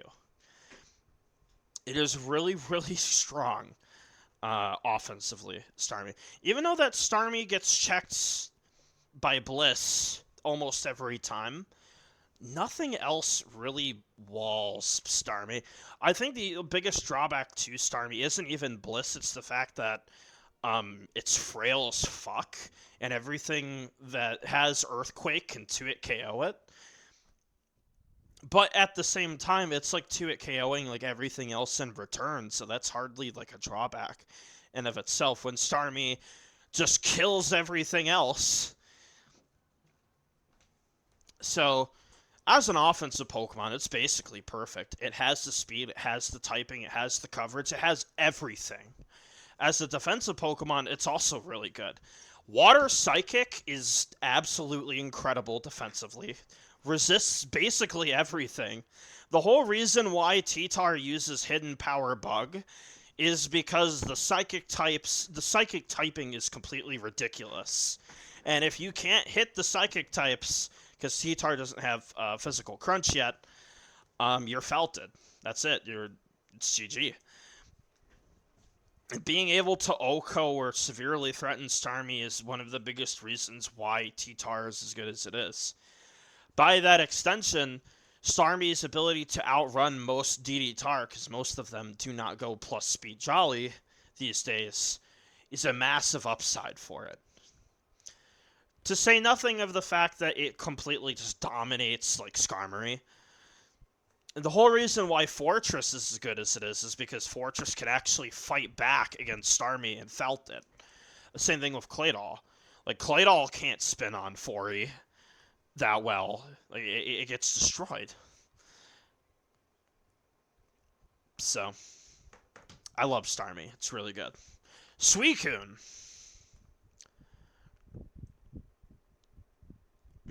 Where are you going, Suicune? Are you going in the top of B tier? I think you're going in the top of B tier, Suicune. Suicune is really, really good. when it is really good, and it is very mid when it is not that good. Um, Everyone knows how good Suicune is.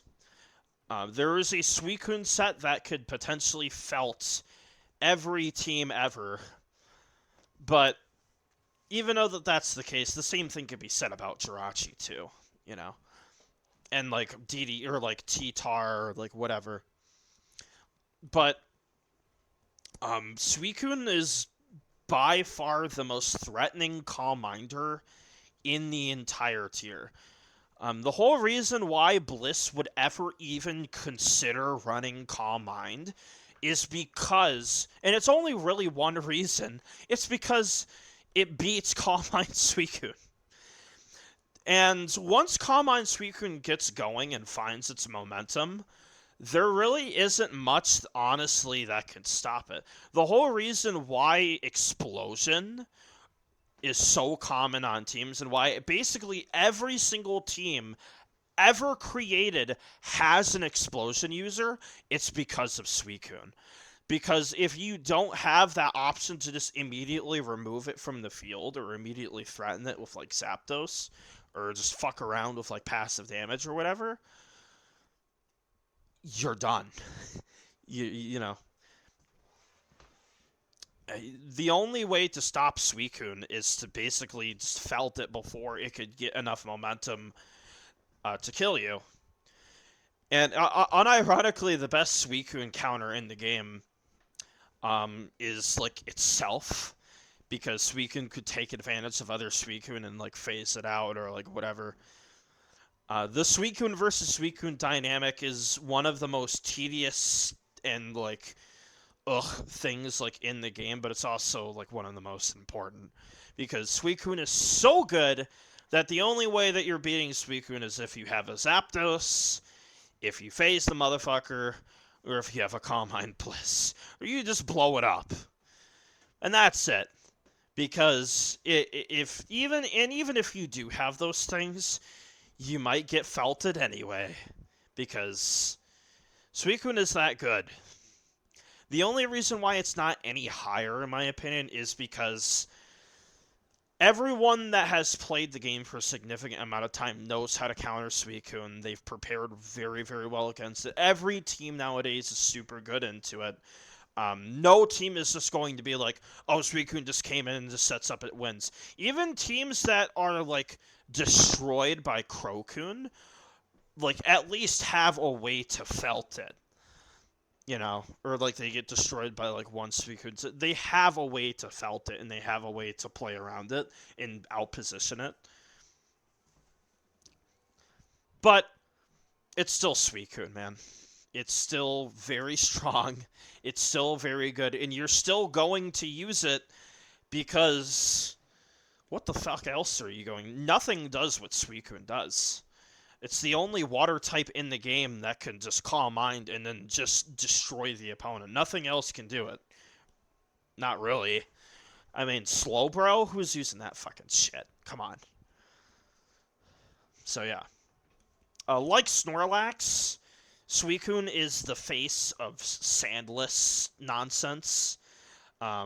Used on stall. It's used on offense. If it doesn't have spikes, it's getting used. The only time you really see like Coon spikes is like on hardcore stall stuff, really. But yeah, this thing is a spikeless machine for the most part. Really good on spec off, really good on mag offense, really good on mixed offense. It is peerless in what it can do.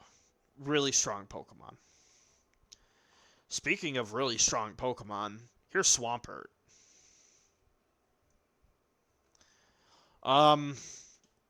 So yeah, Swampert is broken. Really, really, really strong. Swampert. Why am I clicking on a bunch of windows? I'm an idiot. Swampert. What is there to even say? It is the best rock resist in the game by a country mile. It is the best mixed attacker in the game, and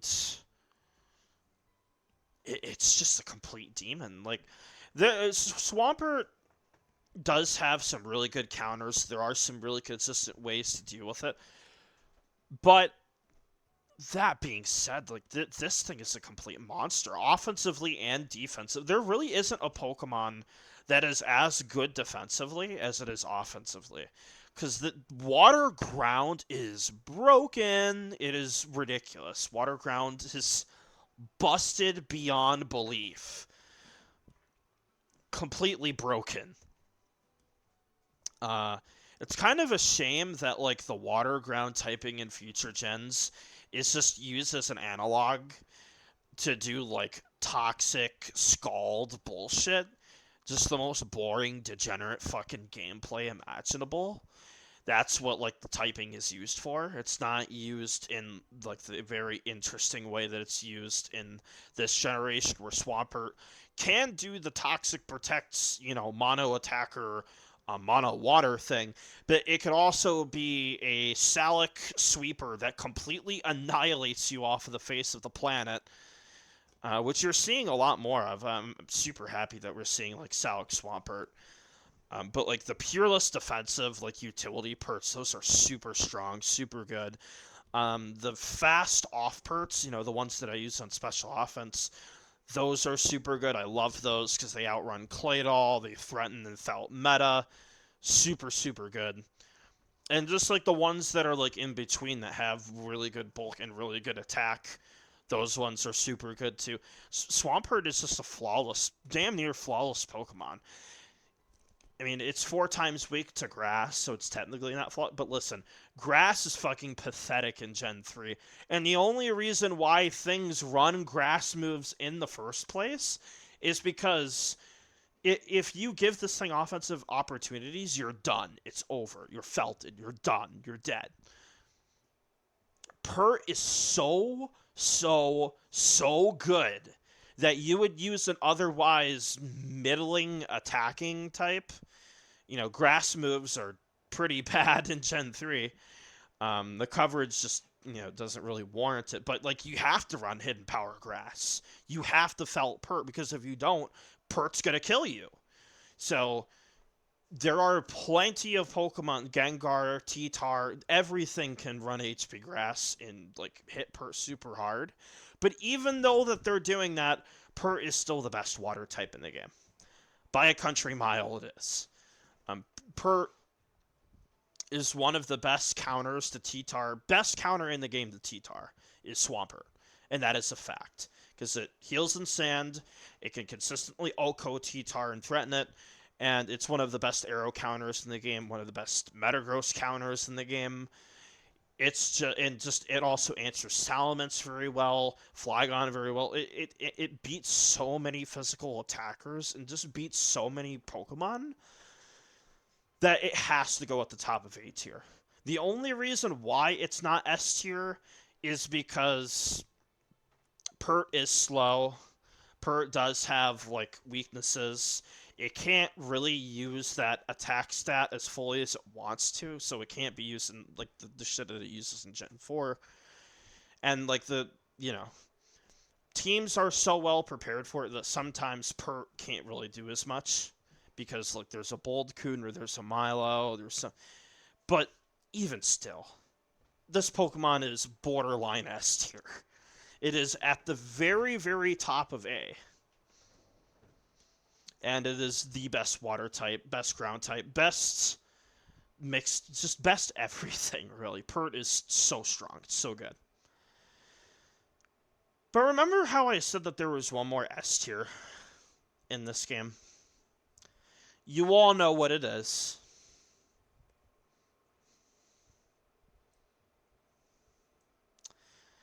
Yeah. There's nothing that I can say about ADV Tyranitar that hasn't already been said a million times, but I'm going to say it anyway. Even without taking into account Sand, T-Tar is the biggest offensive threat in the tier, period. I don't care who you're talking to. I don't care if it's some traitorous stall muppet. This Pokemon is a complete demon. It is the very face of the tier itself. This Pokemon is so all-consumingly threatening that if you do not over-prepare for this Pokemon, it's going to Dragon Dance and it's going to eat you alive. DD Tyranitar is the best sweeper in the game, but also it represents a conundrum that like people say, "Oh, well, it's not as good." No, no, okay. It's the best Pokemon in the game. And it's not just because of Sand. It's because everything about Tyranitar in ADV is perfect. It has perfect stats, perfect typing. Dark Rock offensively is basically perfect. And if it had Stab Physical Crunch, it would be banned. Okay, there is no way that Stab Physical Crunch it would be allowed in ADV. It would be so banned. It is the only thing that T-Tar doesn't have is good, consistent physical Tark stab. But like this Pokemon can just do everything that it wants to. It could be a really good mixed attacker, really good setup Pokemon, really good substitute Pokemon. It's amazing at abusing like sub. Very good like defensive Pokemon too. You would think that a Pokemon that is like weak to everything, basically everything, would be like one of the best defensive, but it is. T-Tar defensively is immaculate. It is so good that actively giving T-Tar free turns is a massive L, a massive detriment. It's the whole reason why, despite the fact that Zapdos is basically a perfect offensive Pokemon, it gives T-Tar a free turn. And giving T-Tar free turns is bad. Actively bad. Because this thing is going to tear you apart if you give it free turns. It's just amazing. And it has so many sets that lead T-Tar is basically the face of the lead metagame, because if your lead isn't good into T-Tar, you need a super, super good plan into T-Tar. And if your lead is good into T-Tar, that's not really the end of it, because T-Tar can lead with every single set in the game. Every set that T-Tar has, it can lead with it. And vice versa. And we haven't even talked about Sand. Perma-Sand is broken. Everyone knows it. The effect of Sand is like whatever, it just does passive damage. But the fact that it removes the option of healing for Blissey and Snorlax and Zapdos and Suicune and so many other Pokemon is so good.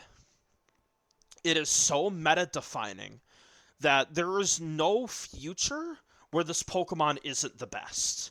I don't care who you are, or who your father is, or who the guy that got you into SPL is, or who your friends are, T-Tar is number one. The number one. He is the Gordon Ramsay of Pokemon, alright? This guy is number one. He is the very best. He is the one who felt. ADV T-Tar is very good. Please like and subscribe. Speaking of Pokemon that are very good,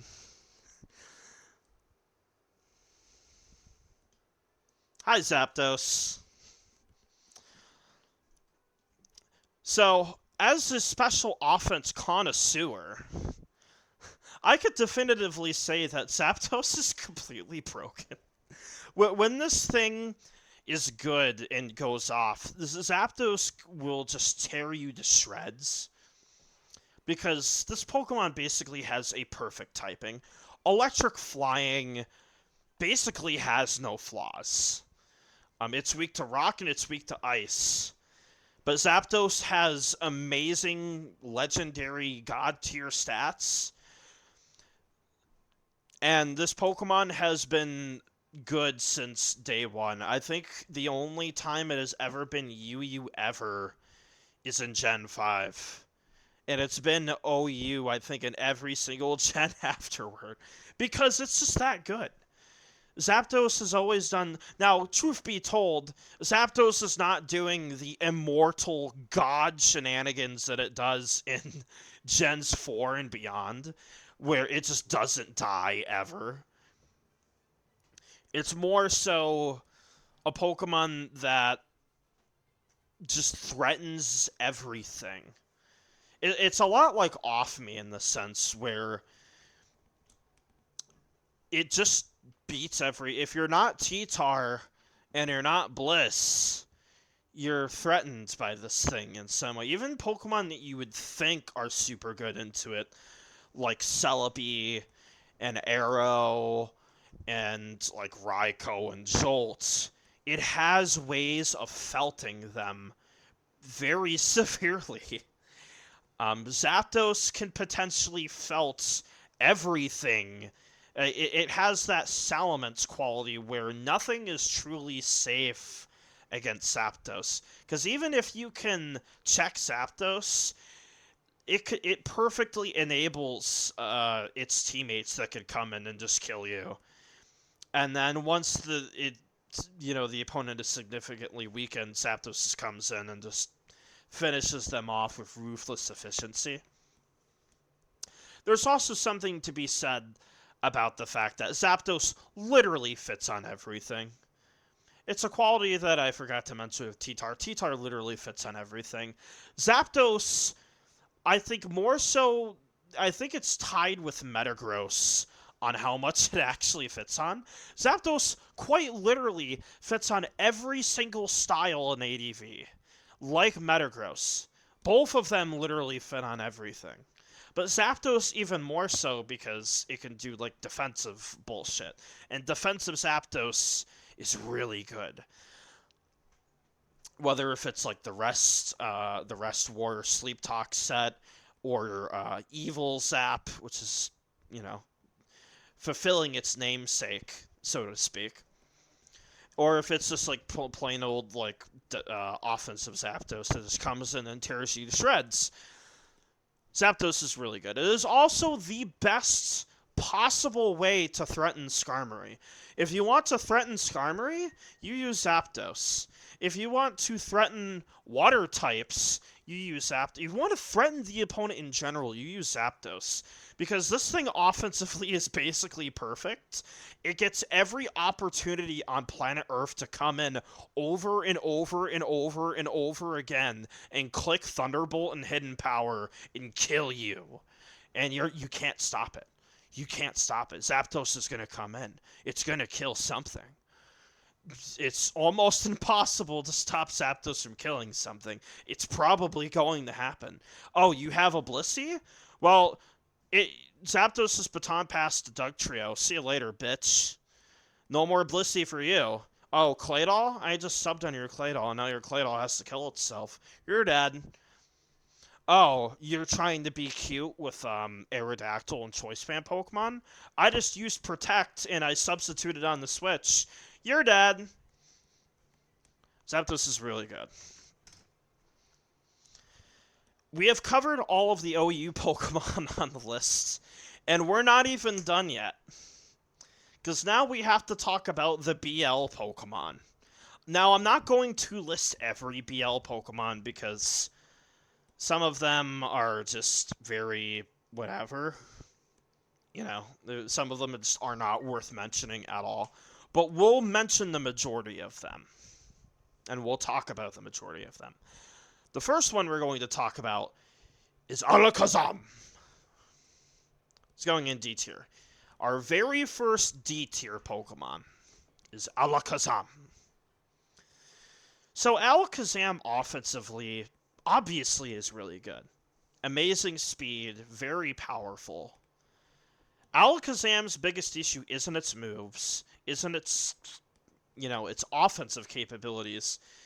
It's the fact that this thing cannot stand its ground defensively at all. This thing has Medicham syndrome and then some. Medicham cannot stand its ground at all either, defensively. It has no defensive utility whatsoever. Medicham defensively is worthless. If Medicham is worthless defensively and is made of paper, This thing is made of like the cheap like toilet paper that they use at McDonald's. The shit that just is so bad that you have to take like half a roll to wipe your ass with. That is how paper thin Alakazam is. This thing gets touched by anything and it's dead.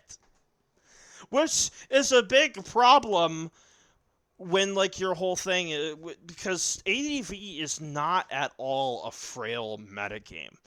This isn't like Black and White where like Alakazam could always take a hit and then like, always trade with something or just be very... No, that's not like that at all. Alakazam doesn't really have the power to do that. And its just lack of defensive anything makes it really, really, really hard to fit. We have seen it in the past do stuff because it gets Encore and some other interesting moves. Encore, this is the first time that we're mentioning Encore. Encore in ADV is really broken. It is minimum 3 turns. Three turns in ADV is completely broken. Completely broken. And Alakazam just happens to have one of those tools. So it could stop setup, but setup isn't really the problem that Zam has, because nothing's really setting up on Alakazam, because people know about the Encore thing. It's that if Alakazam gets touched at all, it just blows up and dies. That being said, though, it's really fast and it's really strong. So it's always going to have a place somewhere. But it's still mid. Armaldo. Armaldo is going at like the bottom of C tier. Am I honest? I can't in good confidence put it above Gyarados. But Armaldo is really good on stall stuff.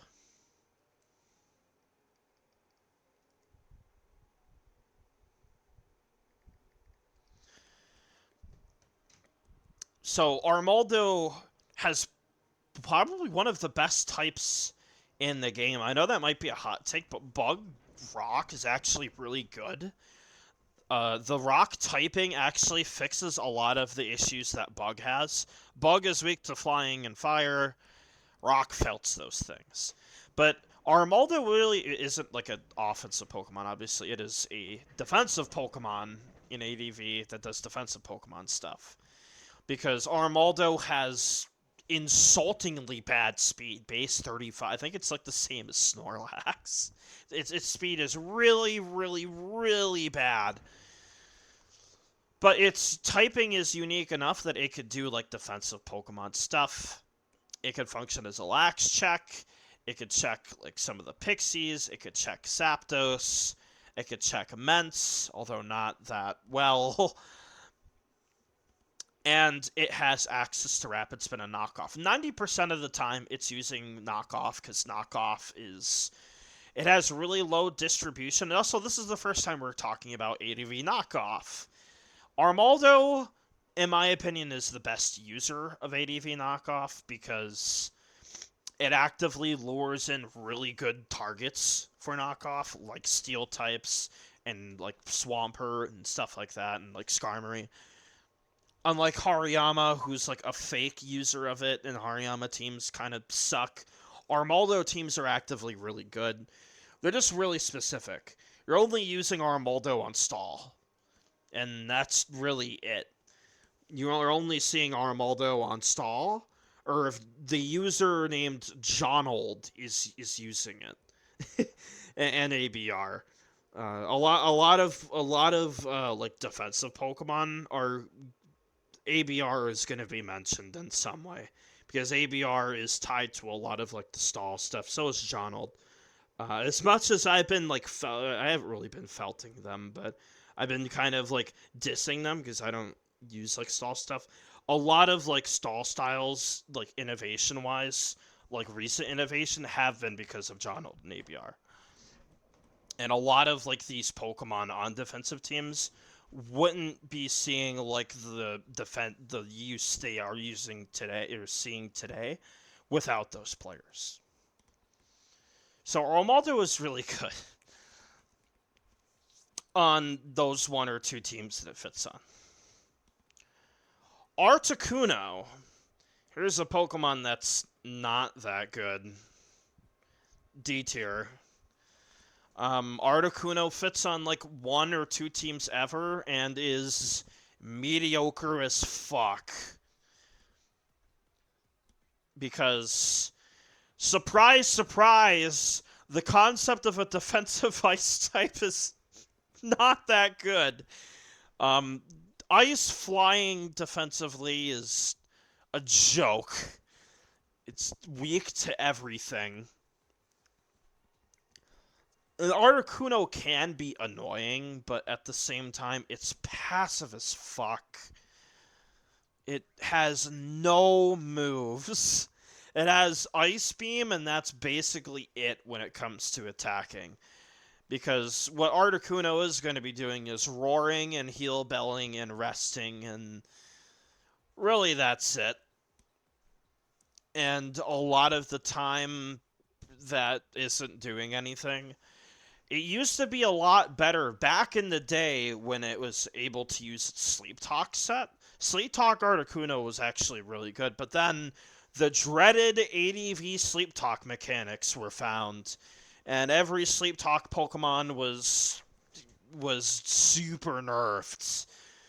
No, none more harder than Articuno, which went from like a niche usable Pokemon to never ever used, never ever seen ever. Articuno sucks. Speaking of Pokemon that suck, what's up, Blaziken? Yeah, Blaziken is not good.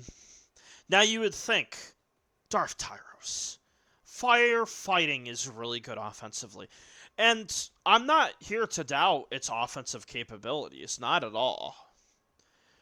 The problem stems from the fact that if you're not a Muppet 1600 ladderer who is doing endure bullshit with Blaziken, you're felted.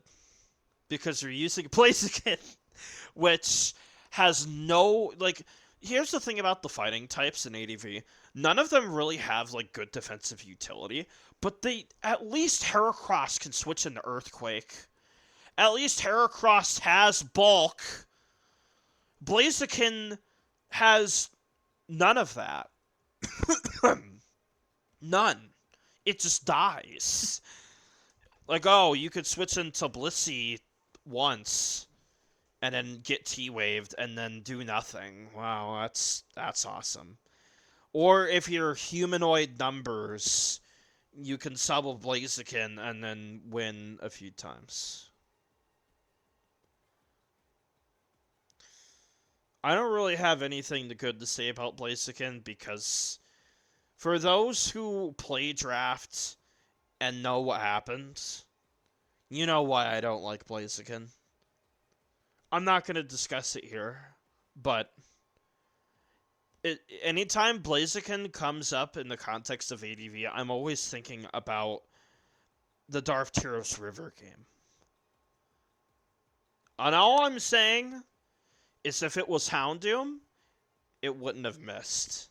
But because it was Blaziken, it missed. That's all I'm going to say. So we're going to skip a few BL Pokemon here. And we're going to talk about Donphan, which is also D tier. So, Donphan is a rapid spinner that shows up not that often. It has the coveted name Irrelevant. Because, to be honest, it is irrelevant. It doesn't... Donphan is really good in DPP OU. Like, a generation from now, this thing is really good. No one is laughing at this thing in DPP. In ADV, honestly, I wouldn't blame you if you laughed at it. Now, here's the thing. It is the best physical T-Tar counter in the whole game. Physical T-Tar, it's not breaking through this. Physical T-Tar's Felted versus Donphan. But, oh man, how do I put this? It's not really good at... It's not really good spinner because Claydol's whole thing... Okay, we're going to compare it to Claydol really quickly. Even though the two are very different from one another, we are going to talk about Claydol. So Claydol, right? Claydol does things outside of spinning, but the things that Donphan does are not really that, like, desirable or that good, to be honest. Like, it is a super bulky physical Pokemon, but why would you ever use this over Flygon or Swampert or Claydol? Like, you would have to dig really, really, really deep to justify using Donphan, okay? Because unlike in DPP, it doesn't have knockoff. It doesn't have, like, the Ice Shard thing. It's just... I don't know. I just don't think there's any real reason to use this. And I don't have much to say about it because Donphan doesn't really do much. And I haven't seen Donphan in a tournament game in a really long time. So I apologize for my skepticism, but Donphan is just... It's very not good. I don't like Donphan in ADV. It's unfortunately just kind of a loser, to be honest. Well, let's move on. I'm sick of talking about Don. Honestly, Donphan, I'm not going to put you below Blaziken because I don't think you deserve that type of insult, but you're just not interesting, man. You're just a bland, boring bum. He's a bum! Alright. Let's talk about Dragonite. So, first of all, Dragonite is way better than any of these fucking losers. So, Dragonite is really cool. I like Dragonite. You don't see him that often at all because he's basically just budget Salamence. But he has some really, really good tools. Chief amongst those are Heal Bell and Focus Punch. This thing gets some real dirt, Dragonite. And you don't see him that often, but he can be very good. Honestly, like if we see like a really good team with him, I would be really excited to see it. I think Dragonite has a lot of potential. Dusclops is one of those defensive Pokemon like Donphan who is... Dusclops is kind of a joke because there are, like, once in a blue moon, there are games where Dusclops will completely felt the opponent. Shoutouts to Jonold, who I've mentioned a few times in this video.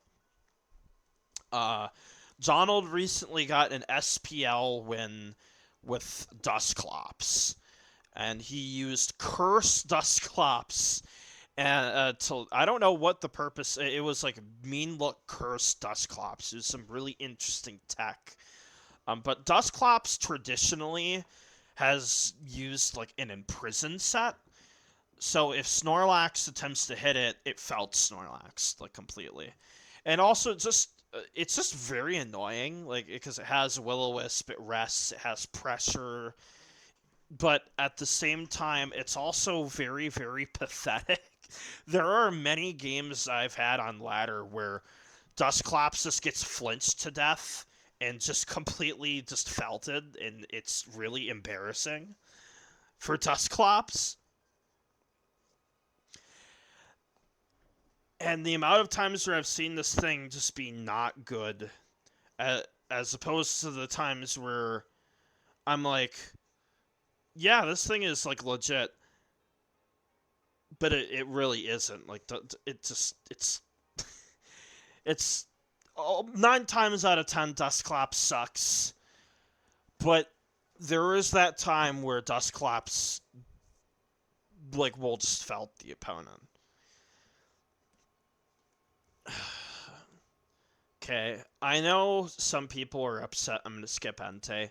I don't have anything to say about Entei. I think he's just kind of a loser. Fire types are pretty bad in Gen 3, guys. I'm sorry. I do have a few things to say about Executor, though. So, like Celebi, it's Grass Psychic, but it has some really cool tools.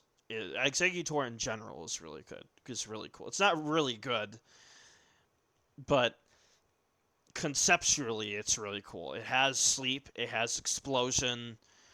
It's the only grass type in the game besides Shiftry that has explosion.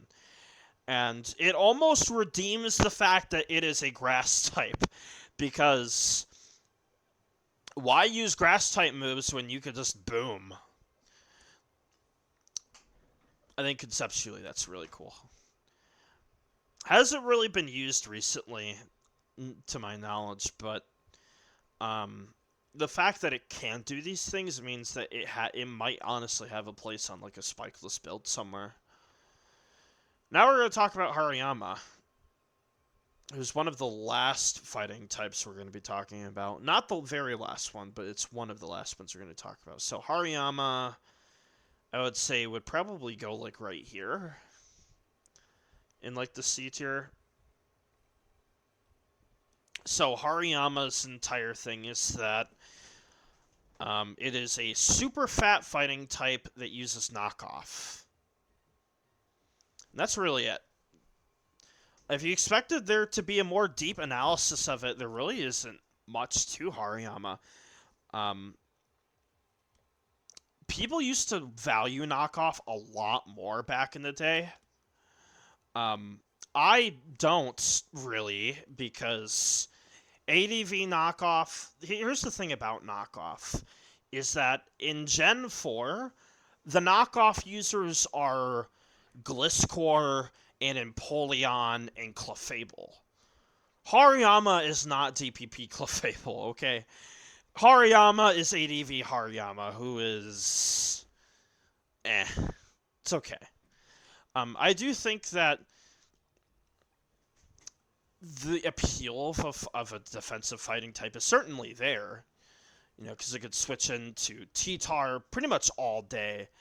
That isn't to say that it's gonna like focus punches or choice band attacks. Not at all. In fact, quite the opposite. But it's a very good DD tar check. It's very good in the stuff like Blissey and like Snorlax. Completely felts those, and like a lot of the common switch-ins in the fighting types, it can knock them off. It can do like this war of attrition versus those types of builds. The reason why a lot of those builds have fallen out of favor, I feel, is because the way how a lot of offenses have risen up, a lot of Hariyama builds just kind of get felted by a lot of these like offensive builds, and he's just not.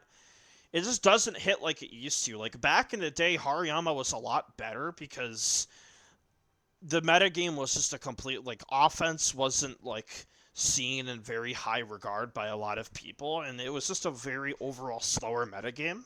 So it was a lot easier to justify using something like Hariyama. Whereas today, it's just like, you could just use a Ferdazi team or Mielke, or just, there were so many good offensive players that could play offensive teams so well. And those teams just naturally appeal to people more because it's flashier, it's a lot funner to watch. No one wants to watch Hariyama knock something off and then them going into defensive Starmie. No one wants to watch that, bro. You know? And now Hariyama is more of like a novelty Pokemon. That being said, it is good. Sometimes. It does have good matchups. It's just a bit... I wouldn't call it necessarily bad. I would just call it, like, obsolete, if anything. I don't know. I will briefly talk about Houndoom, because there are Houndoom fans out there. I'm sorry to say, Houndoom fans, Houndoom, unlike Draft, where Houndoom I think is super underrated, super good, it sucks. Okay, I'm sorry to say it. I know it's painful to hear, guys, but Houndoom, it's not that good, man. Unfortunately. Um, Now offensively, it's really good, but it has a lot of the same problems that Blaziken has, where defensively it's a lot better defensively than Blaziken though, because it's immune to Psychic. So it could felt Celebi and Jirachi, but I don't think that quality is in very high demand, honestly. Like felting those type, like T-Tar does that. And T-Tar's the best thing in the game. So why the fuck are you using Houndoom over T-Tar? And there aren't a lot of very good justifications for using it. And honestly, it's not even the best alternative pursuiter. Because I don't think Pursuit is even that good on Houndoom. Honestly, I think if you're using Pursuit on Houndoom, I think that's a bit of a mistake. I think what you want to do with Houndoom is you want to switch it in on like Gengar and then use that as like opportunities to just blow them up with a powerful stab. Because a lot of times Gengar is just gonna fucking kill itself when Houndoom is in anyway. It's just gonna blow up. So who cares if it does that? And if they do switch out Felt the T-Tar, Will-O-Wisp it, burn him, or Felt the Water type, do whatever. Like anything but like pursuing. I just feel like that's such a waste on Houndoom. I think Houndoom's calling card is just throwing out Will-O-Wisp powerful stats, being really annoying. I don't know, that's how I feel. I know Z Panther. I don't know if Z Panther is like watching this. Z Panther, if you're spending hours of your time watching a Darth Tyros video, listen, bro, there's got to be better uses of your time than watching this shit. Shout outs to Z Panther though, he's really cool. He's #1 Houndoom fan. Super cool player, super cool dude. Shout outs to Z Panther. Let's get shout outs to Z Panther in the comment section, guys. He's really cool. That's all I have to say about Houndoom though. He's cool. But I know a lot of people don't like him. Jinx. She's going above a lot of these losers, I can tell you that. And I already know. Jinx is not better than Gary. Yes, she is. Shut up. Jinx, I've said this in my special offense videos before, but Jinx is the highest octane Pokemon in the tier. She either does completely nothing, worse than nothing, actively, like, you're 5, 6, or even worse. Or she does her thing, she puts things to sleep, and then she's trading stuff out. Or she does what I like to call the Jinx thing, where she is critting stuff and freezing stuff, and then all of a sudden you have so much massive amounts of advantage that you automatically win the game. And for those who have been at the receiving end of Jinx doing that, you know what I'm talking about. Jinx, when this Pokemon gets going, there's nothing like it. So the amount of advantage that you could potentially get using her is so utterly insane that there really isn't anything like it. I think everybody who is watching this video has gotten just decimated by Jinx completely and utterly at least once. She's ridiculous. That being said, though, Jinx only fits on like one or two styles, like a handful of teams. Like you count them on like your hand. But by God, whenever you see this Pokemon, you're going, oh shit, oh fuck, oh no, oh here we go. She's honestly, when Jinx does Jinx things, there's nothing else like. Honestly, we need to see, guys, SPL players, we gotta get Jinx in SPL, like, this week, okay? Or, like, next week or whatever. We need to see a Jinx felt live, okay? We need to see it. So I think we're going to rate all of the Swift swimmers all at once. So all of them are going in D tier. All of them are. Where's Omastar? There's Omastar. Omastar's going all the way over here. So yeah, so the Swift swimmers are all pretty similar. Honestly, I don't know if putting them in D tier is fair, but this is where I'm going to put them. They're all pretty niche. They all pretty much do the same thing. They set up Rain Dance, and then they kill you. Or at least they try to. Kingdra is obviously the best one. Ludicolo is, like, the second best. I don't want to go too, like, deep dive into what they do, because I made an entire, like, rain video. If you guys haven't watched that, check that out. But basically, their whole thing is that they weather clear, and they set up weather for themselves so they could sweep. Because they have Swift Swim, and they will outrun everything in rain, and they want to attack you with super powerful water stab. Easier said than done, because a lot of Pokemon wall the shit out of them, and a lot of Pokemon felt them. And there's a lot of very good water types in ADV, and you might want to use the other water types before you use them. But the occasions that these things show up and do well, there's nothing really like it. I'll tell you that. When Kingdra wins super hard. And the opponent is thinking to themselves, why didn't I just bring my Milotic stall shit? I could have just saved myself the dignity and the feltoning. And I agree. What the fuck were you doing, bro? Alright. Machamp. He's going right here. He's saved from the D tier for one reason. Bulky Machamp is really good. Machamp in general, I think, is just really good. He's very one-note. He's basically the more aggressive Hariyama. But, by God, when this Pokemon shows up and he's a threat, okay? He has the potential to be one of the most threatening Pokemon in the game. That being said, though, a lot of what applies to Hariyama also applies to Machamp. He's very slow. He's a lot more frailer than Hariyama, so he doesn't have that much defensive utility. He does the fighting type thing where he attacks you until he's dead. But 130 attack with Cross Chop, either Cross Chop misses or it crits you, and your Salamence gets crit, and the Salamence user is pissed off. And if they're British, they're raging in chat. I don't know why the British users, like, whenever I think of, like, British Pokemon users, I think of, like, them, like, mauling in chat.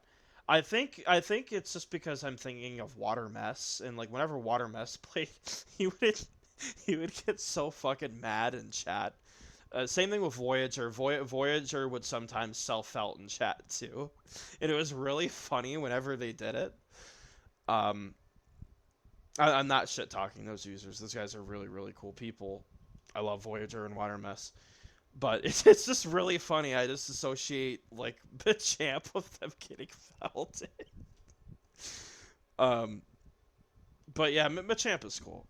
I know Fradazi's, like, a super big fan of Machamp. Marowak. So, we haven't talked too much about Speed Pass, but, like, oh man, one of the biggest casualties of Speed Pass going is Marowak is out of the job, guys. That being said, though, we have seen SPL usage of Marowak, and the user Zinc used lead Marowak, and it was really, really cool showing. It's a shame that he didn't win, because it was a really good showcase of its capabilities. Basically, what Marowak does is that it has Thick Club, so its attack is doubled. So if it touches you, you're dead or you're almost dead. It's even more powerful than even Metacam because at least Fighting Stab, there's something you could, with Marowak. Marowak is even more powerful than Metacam. So, um, and it's honestly, I think Marowak might be the most physically powerful Pokemon in the game. The way how it used to work with like speed passes, that you would speed pass to Marowak and then it would Swords Dance and then it was instant loose. With speed pass gone now, it's more of like a just this really powerful Pokemon that comes in and then just clicks a button once or twice and then just felts the fuck out of the opponent. And if you guess right, they're in for a world of pain. But obviously, like, this Pokemon is basically extinct. You never ever see him. Ever. The fact that we saw him in SPL at all, I think, is a minor miracle, but, you know. Porygon 2. I think he's cool. So Porygon 2 has a very interesting niche on ADV. His entire thing is that he traps Dugtrio. So Dugtrio traps something, and then Porygon will trap it, and then it'll spam Recover like 16 times, because Recover has 32 PP, and then it will remove Dugtrio completely. So no more Dugtrio. But even outside of like the Doug stuff, P2 is a very capable defensive Pokemon because it checks Salamence. It checks a whole host of other stuff. It is a deceptively annoying Pokemon. It's really bulky. Even without a Violite, it's very, very capable of taking hits. From a whole assortment of physical Pokemon. Even like special attackers have a hard time with Porygon because of like this T-Wave spamming nonsense that it can get up to. It's very cool. Very cool Pokemon.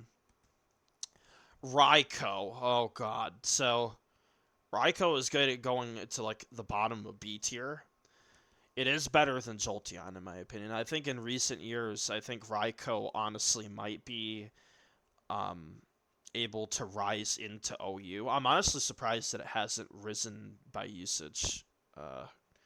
Because Raikou is very, very, very scary, especially for somebody like me who builds like 6-0'd by Raikou teams all the time.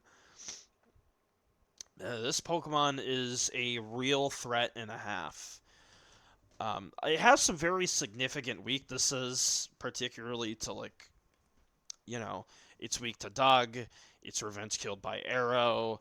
Some of the more physical Pokemon check it very well, but oh man, when this thing gets going and you can't stop it, it's over. Raikou is very, very capable of winning games almost immediately by just coming in. Nothing really does what Raikou does. It is a massive, massive threat, and we've seen Raikou usage steadily grow over time. With like mixed offense, even like stall teams love this thing because stall teams will play the long game. Because Raikou's whole thing is that it just lies and waits in the back for like the perfect opportunity to come in and felt the opponent, and like stall teams are really good at doing that. At play, like they can actually play like 5-6 and wait at the perfect opportunity for Raikou to come in and just sweep. So it's a very, very strong Pokemon. When the circumstances are right, and with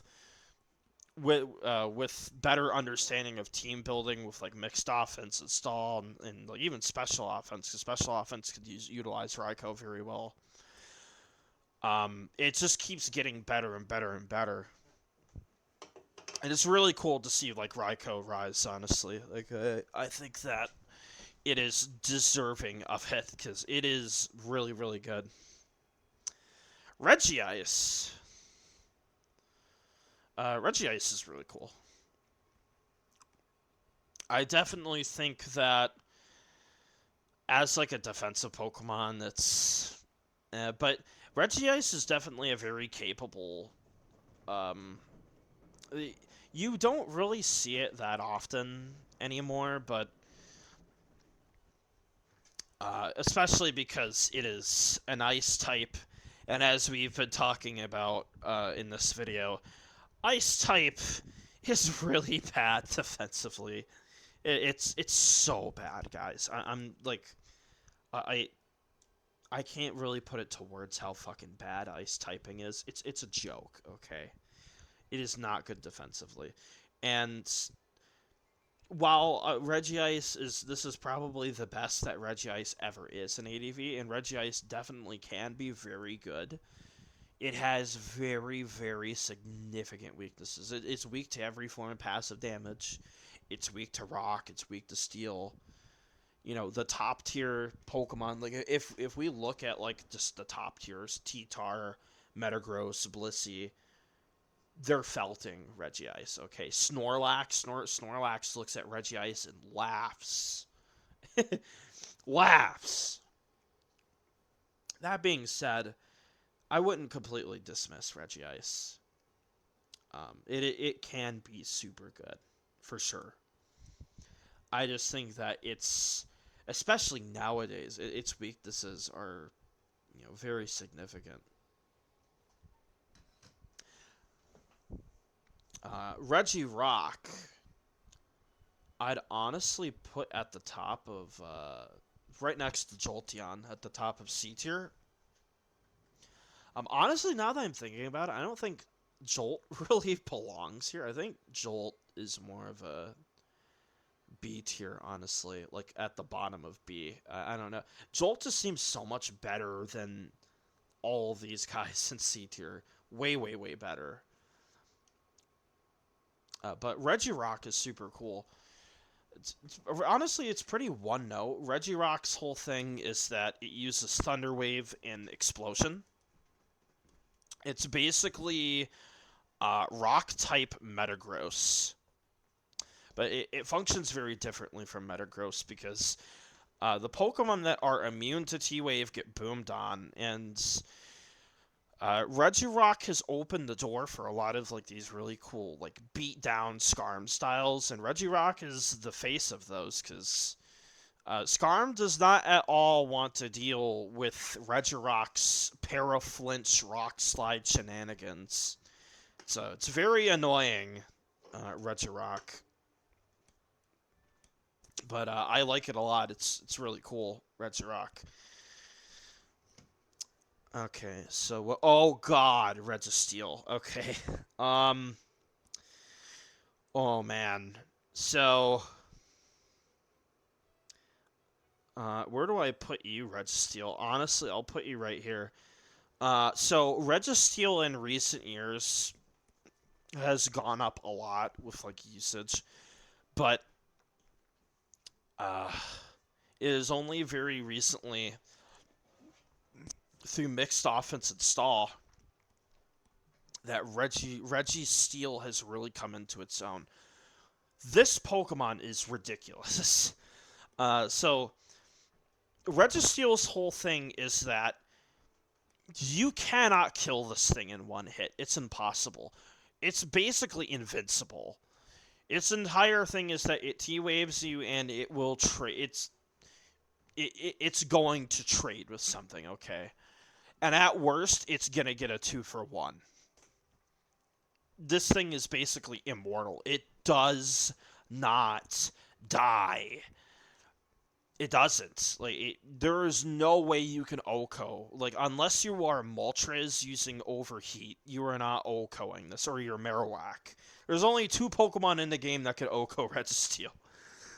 Or like if you're using Reversal or some shit. But, good luck OHKOing it. Because it's going to be T-waving and Seismic Tossing and Exploding, and good luck stopping it from doing that. You're not going to be able to. I sincerely doubt you're going to be able to. It's very annoying, but also really good, Registeel. It's pretty one note, honestly. It only has one set that it uses, but by God, that one set that it has, so good. Really, really strong Pokemon, Red Steel. Um, I'm not going to, like, there's a few things that I might pick out here. I'm not going to, like, we'll briefly talk about Smeargle. Fast Spiker, you only really see it in Spike's HO. And if the person's, like, a demonic entity, you see it on Drum Pass sometimes. Spike's HO was not that good, but it could win sometimes. It's pretty flashy. Umbreon is a very annoying pursuit Pokemon that really obnoxious when it is annoying, but it's so fucking passive. Like it's probably still like a D tier, honestly. Um, because Umbreon does like 0 damage to anything. It's really good at pursuing Gengar. It will completely felt Gengar. I will say that, but I think that's all it really does. Yeah. I don't think it really does much else outside of felt Gengar. Um, oh, it sometimes you could see it on like Rest Lax builds, and that's really it, honestly. It's really annoying.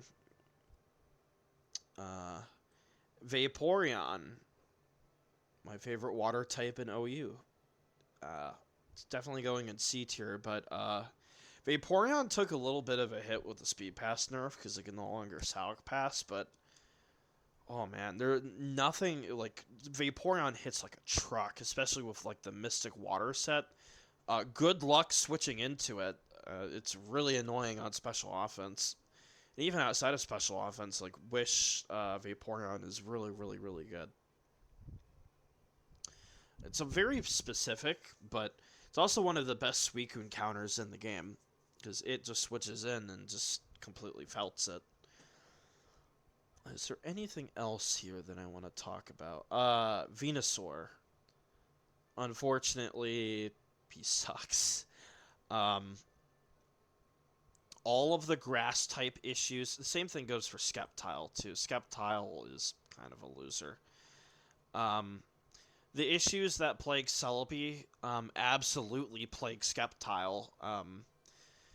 Talk about like Sceptile at least has moves, but it's so fucking weak.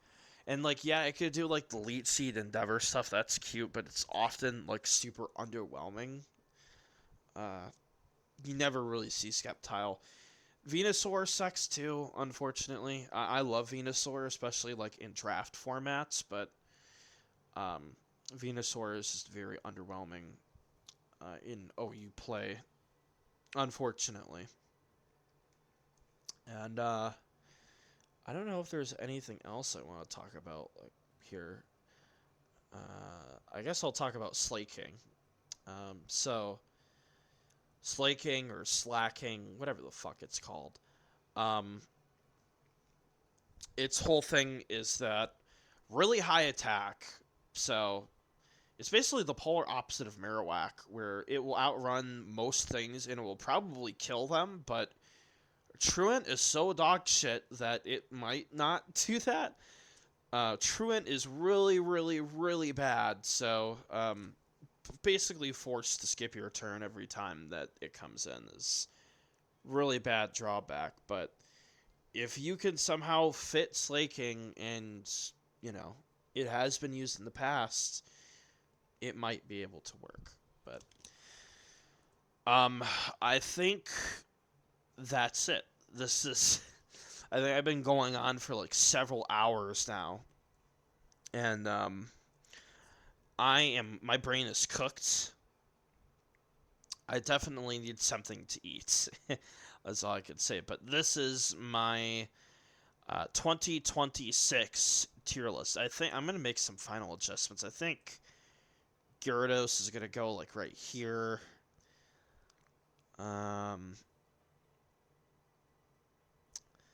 I I think other than that, it looks good. Methinks. Yes. I'll quickly like I don't know. A lot of like the rest of this is just D tier like junk. Yeah. So that is all I got for now. If you guys enjoyed this extremely, if you've watched up to this point, holy shit, holy shit, thank you. Um, I don't know when my next video is going to be out, but I hope you guys enjoyed this. So if you enjoyed this video, like it, share it, do all of that other YouTube stuff. I'm out of here. I'm going to go buy some Taco Bell.